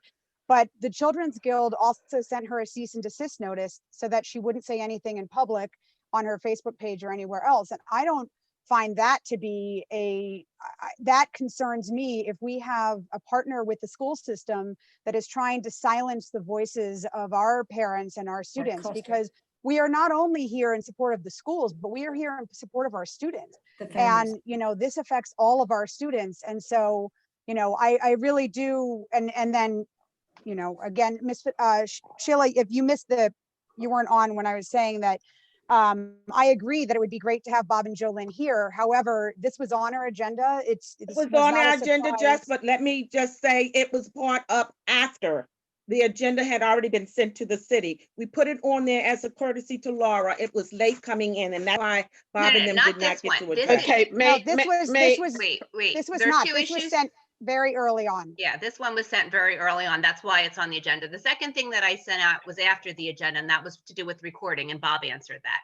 But this issue, the Monarch issue, you're right. May I add something? First of all, let me apologize. Of course, just in the middle of our discussion, my iPad died. It's been overworked today. What can I say? Anyway, we are still talking about issues that are of a personnel nature. No matter how much we talk about this, we have no leverage. It is a personnel issue. If the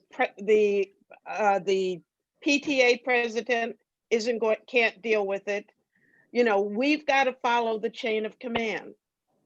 And so if we can't get it on the agenda for today, then maybe there needs to be a separate meeting. Laura, may I suggest that you sit down with Jolyn and share with her your concerns? Right.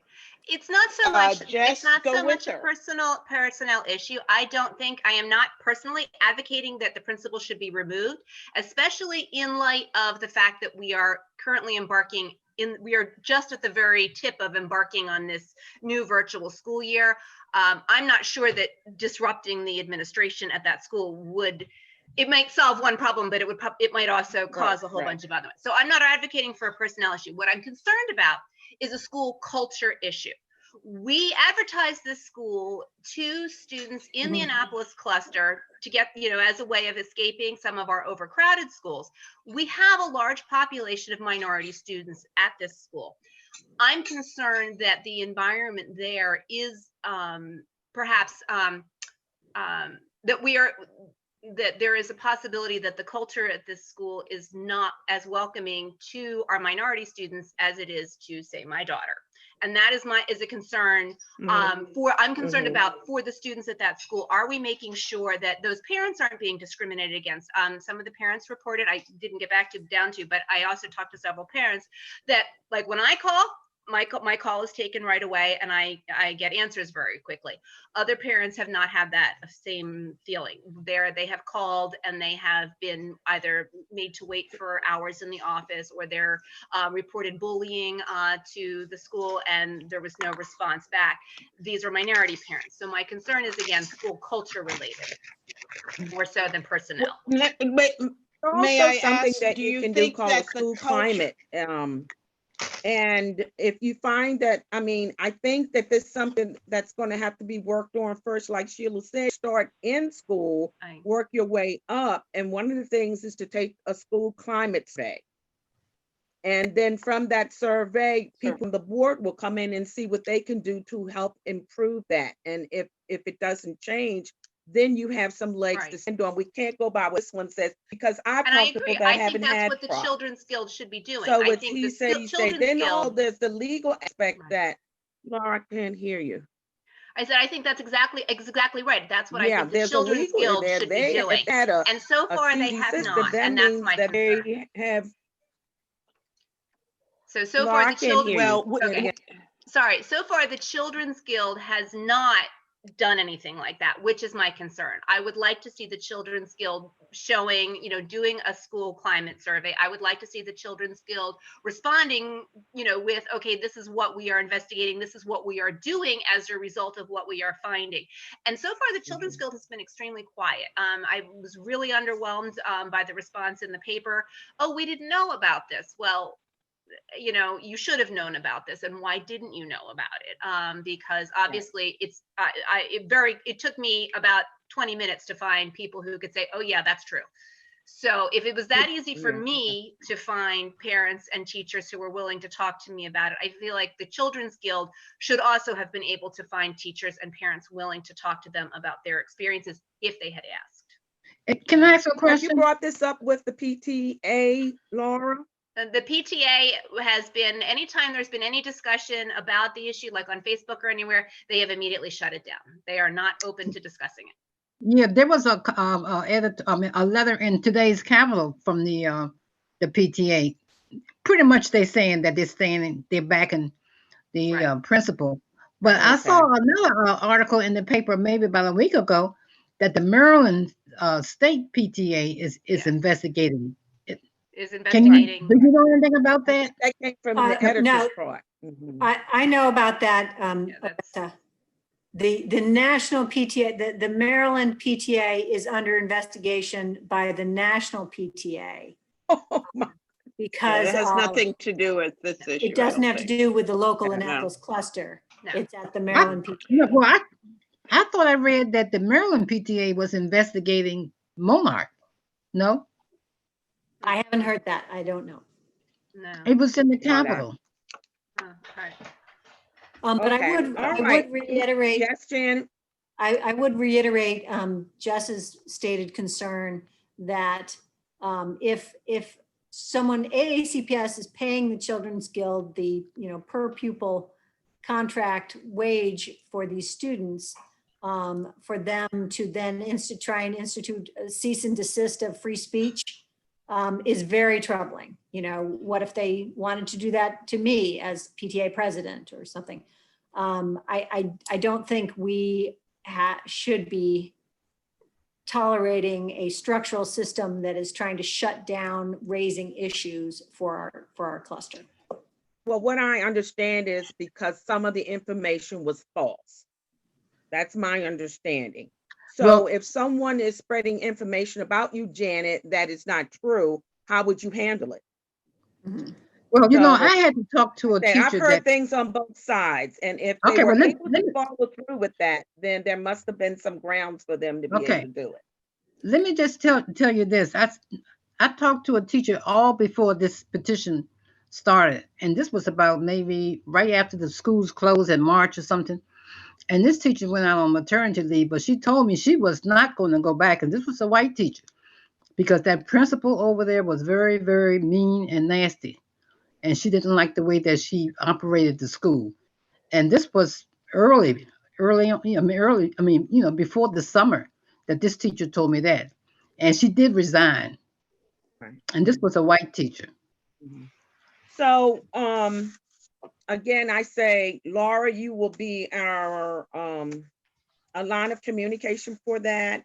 If we can help in any way, once, you know, everything is worked out through the PTA, hopefully, let us know, and we'll try to see if there's another way, as long as it doesn't deal with, you know, people in their jobs. Right. So does anybody have any other announcements? Can I just ask a quick question? I'm sorry. Sure. Yes. So, because I was watching, and this was, I think something that just happened so fast and it just disappeared. And so what was the actual, and I'm sorry if you guys had already said it, what was the actual response, from the actual, from the county or from the school board? And then secondly, after that, I guess my question would be to Sheila, is there any way that we could too, show our support, considering, some of our kids from our neighborhoods, are at this school? Well, I mean, how do we show our support for our kids?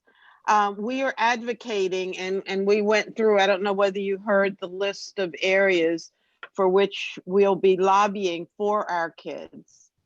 That's our big effort, let's just say.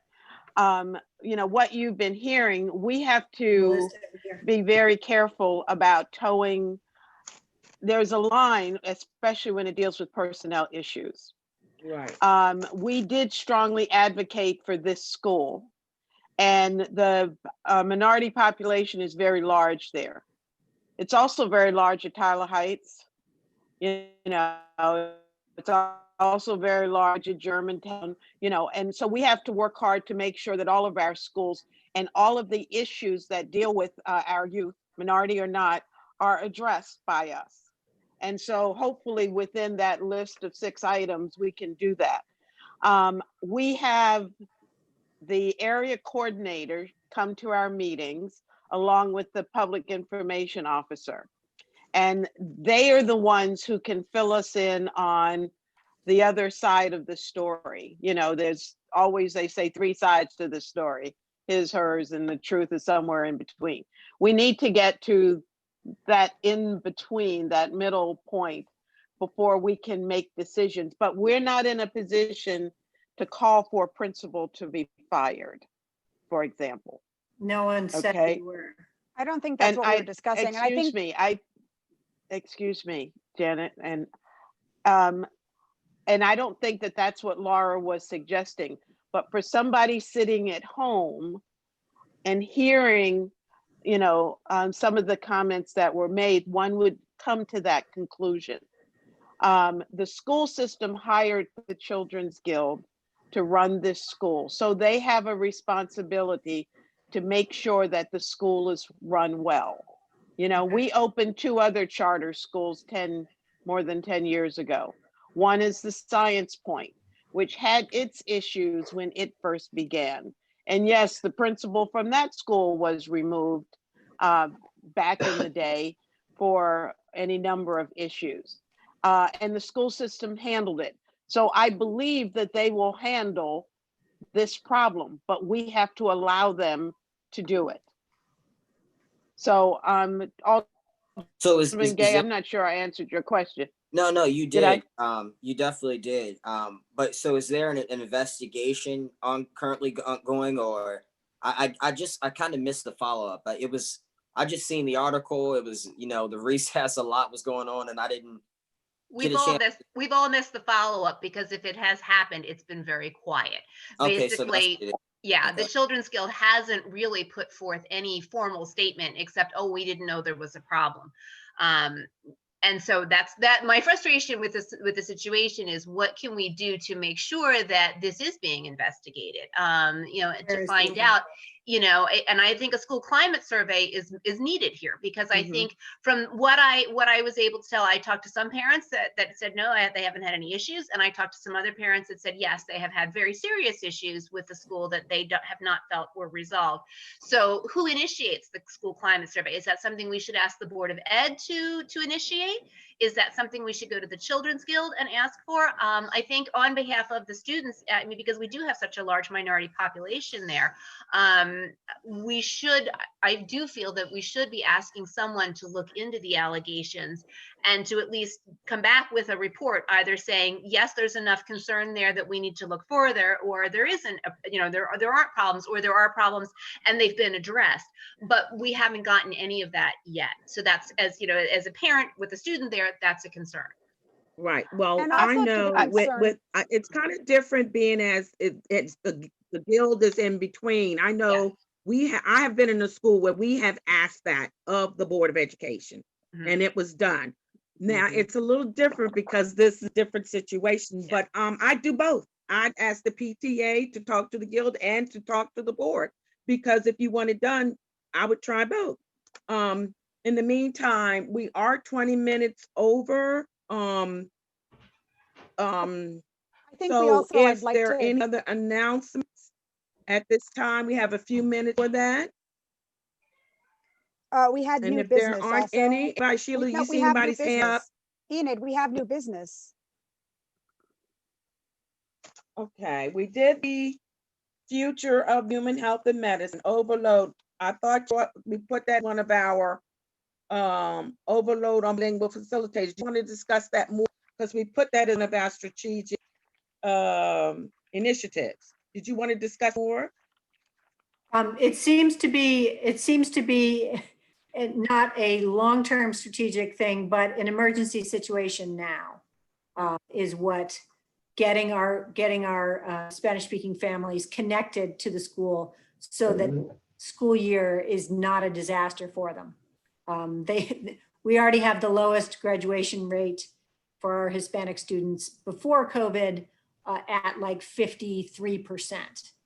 So how are we not exacerbating that problem with, what kind of funding can we ask the school system to redirect to make sure that the caseloads are not insane and our Hispanic kids are dropping off in their educational learning? Or if not the school system, can Annapolis use some of its CARES grant to provide assistance, in terms of making sure that we at least have, somebody that can help answer the phones or, do something along those matters? Because I just think it's a huge issue everything that comes out, so many things that come out from the county that are pushed out at the county level are pushed out in English. And then there's a note on there that says, well, contact your bilingual facilitator if you need help, which, is if you have one bilingual facilitator for 500 families, those families are not, yes, they may eventually get help, but they're not going to get it in as timely a fashion as they need. Yeah. Yeah. Well, I see the problem, excuse me. Yeah, well, I see the problem is that I have neighbors I'm trying to help out, and the kids speak English, but the parents don't speak English. Right. And that's really hard. That's really hard on these parents. And most of them go to work and they're leaving the kids in the homes, and they're not kind of like being supervised in a way. I have my neighbors' kids to come over to my house to try to help them out until they got Wi-Fi.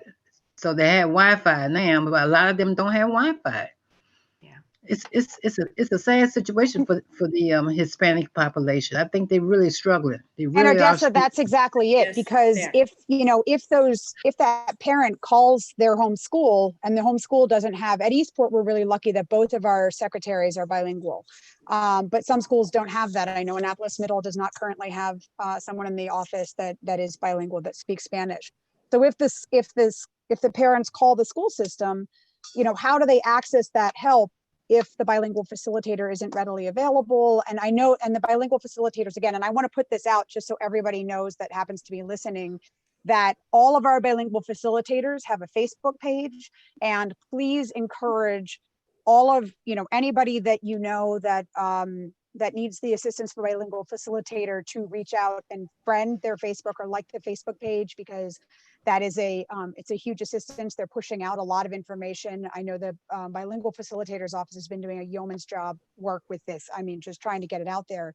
But I mean, it's a basic communication issue. If you have an Right, issue with a exactly. parent and you can't speak English, you know, English. even if your child can speak Spanish, if you're or Right. speak English, you can't, you know, it's a huge issue. I have a Yeah. question that may seem, I mean, it's a Enid, little bit out the box. may I Yeah. suggest that we put this on the list for Miss Davis for next month? I know. Right, I already have it down. I have that Okay, in the Monarch and discussion.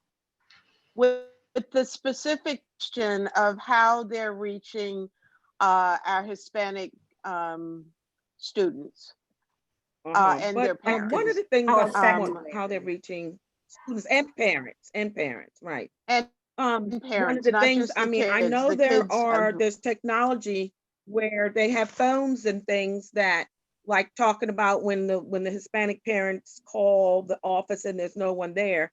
There are IT phones and technology that automatically Mhm. can change it to English.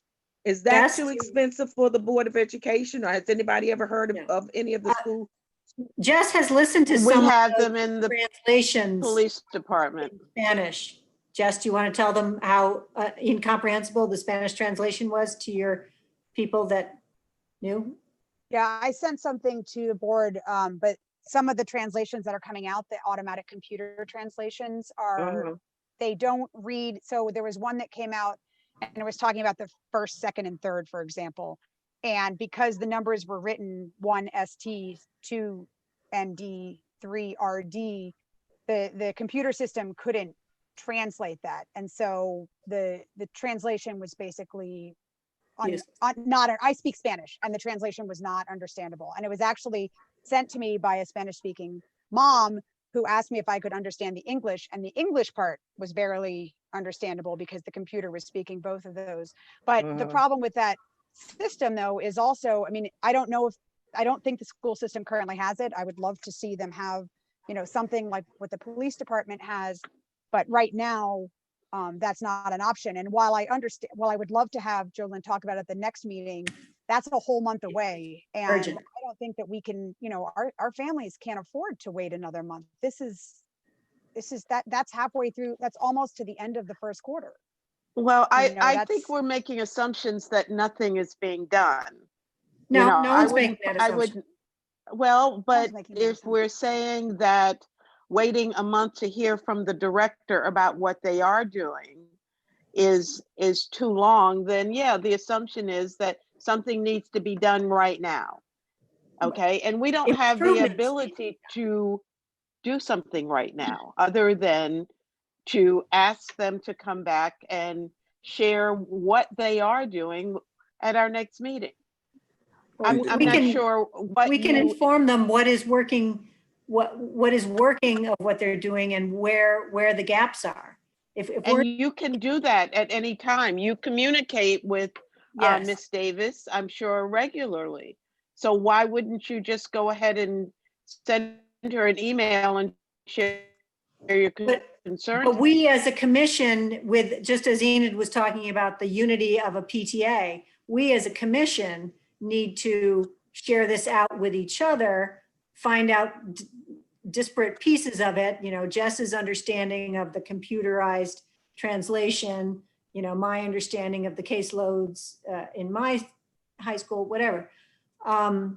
We all figure out pieces of the puzzle that are or are not working, and then can advocate more effectively for what is needed and brainstorm for, okay, you know, can part of this CARES money that was designated for X be redirected to this very urgent need? And I think that's the value of this conversation right now, and with people who are listening and stuff, that they. And we as a So, commission can also ask the problem solve. city to advocate for our residents. I mean, that's our job, is to advocate for our residents and for our city council to advocate for our residents in absolutely. their time of need now. And one thing that we've learned is that you have to do your homework first. And you have to gather all of the data and all of the information first. And that's what I was suggesting. Now, if you guys want to But we have the create data. a subcommittee and, you know, do your research so that you can bring the data back or go have an appointment with Ms. Davis, I don't think there's any objection to that. Okay, but we we're have the starting to data. I mean, I can repeat tell you. what has been said over and over again. The message is very clear that there is some feeling of lack of communication with the Hispanic families. No one wants that. So what do we do about it? Sheila, if I could You really know. quickly, do they Yes, have, please.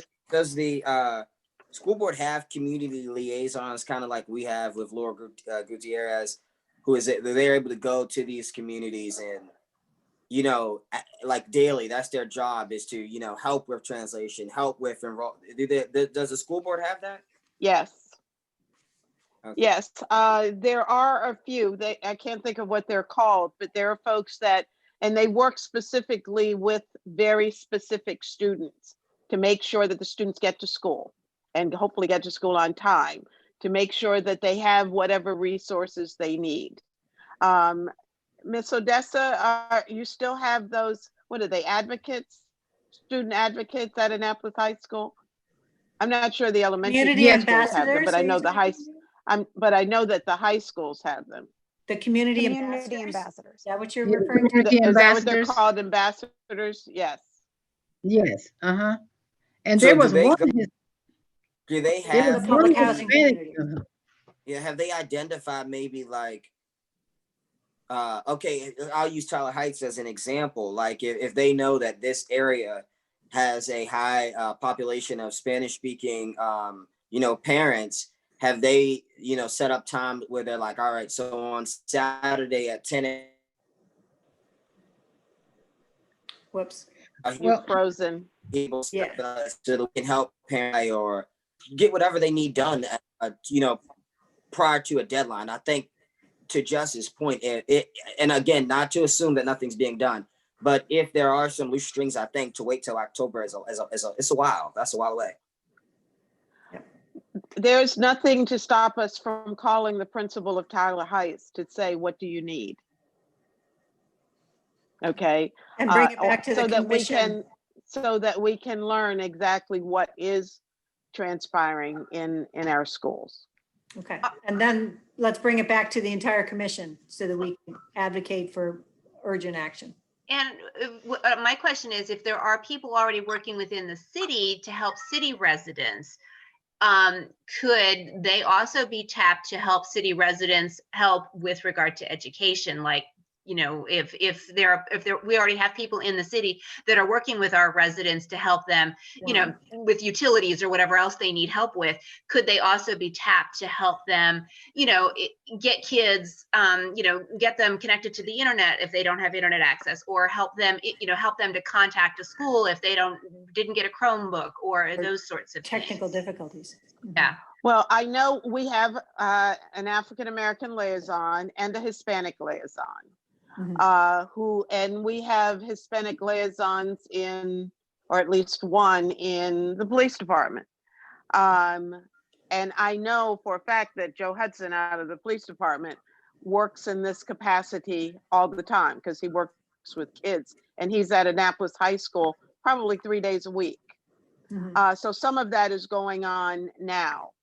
Once we figure out what is needed, then yes, we can start to look into what other resources are available. Can you hear me, Sheila? I can, yes.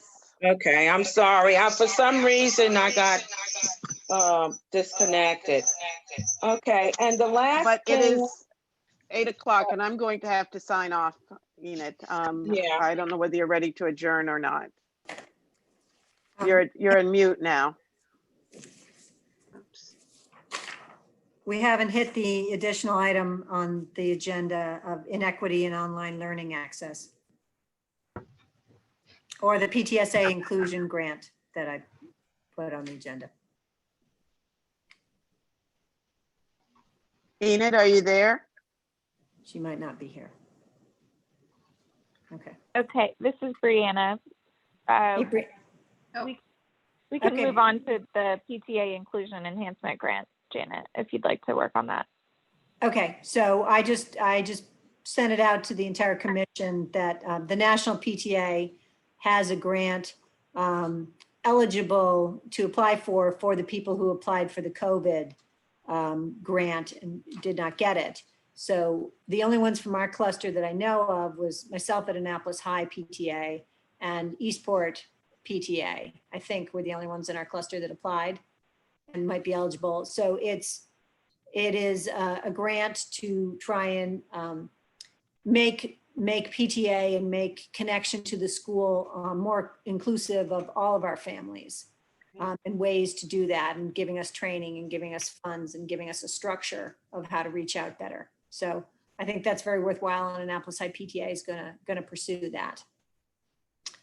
Brianna, the other thing in the business, if anybody has any questions on that, I think the grant application is due October 3rd or 5th, something like that. Did So, you have a link to that information about the grant?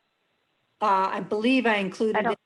I included the forward from in my email to the commission. I The forward from National. don't think I saw exact information about the specific grant Sure. competition, but I will double check. And if not, then we can Okay, and connect I offline. can resend a link about that. I just want to thank Janet for bringing that up and for continually bringing up the different opportunities for resources available to our PTAs in our community, because And it gave us an opportunity to reach out to Centro de Ayuda and get some of their feedback and thoughts of what they see as needed in the community. So I thought that was great to understand their perspectives and see if we can pursue those.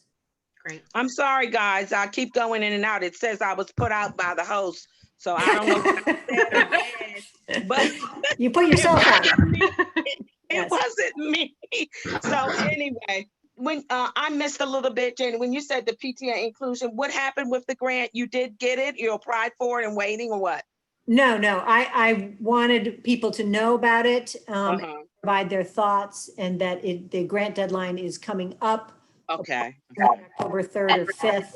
So if they can Eastport provide plans to apply for it as well. thoughts. Okay. Great. So that's that. Okay.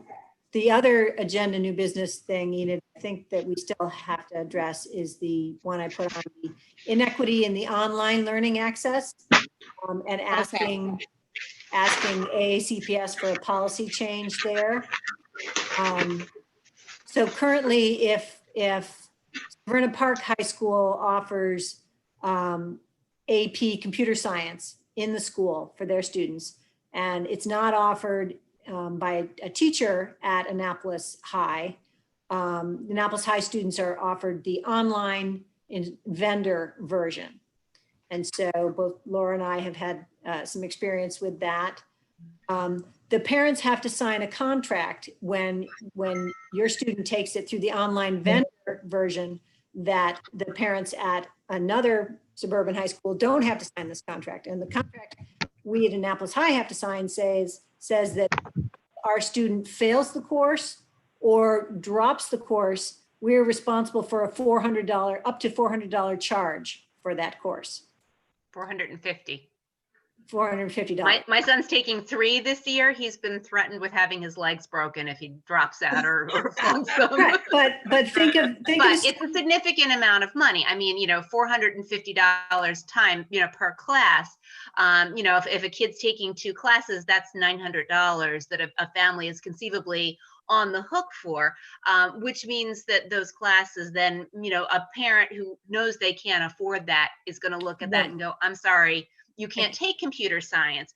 And in so this day and age, computer science is not, this isn't an unusual class. I mean, this is something that, there is a pretty demonstrated demand. That's actually the most number of kids online. My son has an online class that he reports to at the high school to sign on to his online classes. And it's all the different classes in one sort of room. And by far the most kids that are enrolled are taking computer science. So if we want to put so you're that saying AP students at other schools are not being told that charged they would for have to that pay this. Right, because because there's a teacher in the building. Like if your child there's an signs up for, AACPS teacher. yeah, if your child signs up for puts a class down on his schedule that's offered in the building, and your kid decides to drop it because, you know, Or fail it. or fails it, There's no penalty. you don't have to pay anything, obviously. But if your child is taking a class, and actually I was told too, the policy is if you take more than 2 classes, the board will only pay for 2. If you want to take a third, normally you would have to pay up front, whether he passes or fails it, you would have to pay for the 3rd class. They gave my son a pass, I think, this year because of the scheduling being a nightmare. But that puts some of these classes just out of the reach of many of our That's families. ridiculous. It is ridiculous. There's no way that we can get, where is this written? Where? I will send you the contract that the parents have to sign. Yeah, Okay. you don't find out about it. Again, until this you're doing is your a scheduling. question for Ms. Davis. Yeah. Because Right. it doesn't sound But it's a right. question Is this for a our third cluster. party? Well, I Is wanna this a see it in third-party writing. vendor? There's no way they can do that Is one this a school and not third-party another. vendor that's, Yes, they're third-party vendors, Yeah, okay. ACPS employees. Yeah. So But it's, the let's- equity for our cluster is glaring in, you know, wanting to give our kids opportunity, pushing them toward rigor, and yet in a exclusive and punitive way. Right. So if Janet, if you Disincentivizing could participation. actually, if you or Laura could get that out to the members Sure. in writing, we definitely will add that because I think that definitely sounds unfair. But I can't imagine that they would blatantly do, but then again, maybe so. But anyway, if you could get that to us in writing, we would definitely send that ahead of time and see if we can get a response, you know, Okay. as soon as possible. Okay, Okay. thank you. Thank All you. right. All right. Thank you so much, everybody. It's been a long night. It is now 10 after. Any other announcements? And then we're going to have to go. I'm surprised they let us stay on this long. I was waiting. I was trying to hurry because I didn't know if they would cut us off or not. Right. There's no limit. There's no limit on meeting times. So Oh, okay. Because I know there's somebody that has to monitor. there this. is a limit on our technician hour. Right. That's what I thought. Right. Yeah. I right. just want to thank again, I wrote it Yeah. down in the chat, but I just want to thank again all of our teachers and staff that are working so hard to get to help our students succeed during this unprecedented time. I've been so blown away by the level of contact that we've received from our schools. And, you know, I was on Annapolis High had their back to school night this week. These teachers, you know, were online all day, not just teaching, but also providing tech support for the kids. And then they were still online, you know, at 8 o'clock at night with the parents. And they almost all of them said the same thing. We're approaching this with grace and patience because, you know, this is what we've got and we've got to make the best of it. But I saw nobody losing their cool or their temper over, you know, what is in many cases super challenging circumstances for both for students and teachers. They've been amazing. Right. Mhm. Well, thank you, everybody, for logging on. And we'll get these 3 things to Jeff and hopefully to Bob and Jolynn. And, you know, I don't know if we're going to answer ahead or hopefully I will ask, especially for the last 2 things, because like you said, it's kind of an immediate thing. Everybody have a good night. And if you have anything else, just send me an Make email. a motion to adjourn. Yes, you can. I make a Okay. motion to adjourn. But first, Second. join your Annapolis High PTSA Facebook page that our Annapolis High teachers who are parents say that they get the most information out of. So we have Okay, great. members Join your and- PTA. Enid, I'll join your send you the PTA notes. Your Okay, PTSA page in general. Yes, Right, yes, please yes. Join join. your PTA. Jess, And did I find the hear you say you're the president at Eastport or something? Yes. Oh, And at Annapolis congratulations, you Middle. two. And at Annapolis Middle. And then, yeah. Oh my, okay, well, good luck with it to you. All right, goodbye, everybody. Have a good night. Night, all. Thank you. Night. Good night. Bye-bye. Thank you. Good night.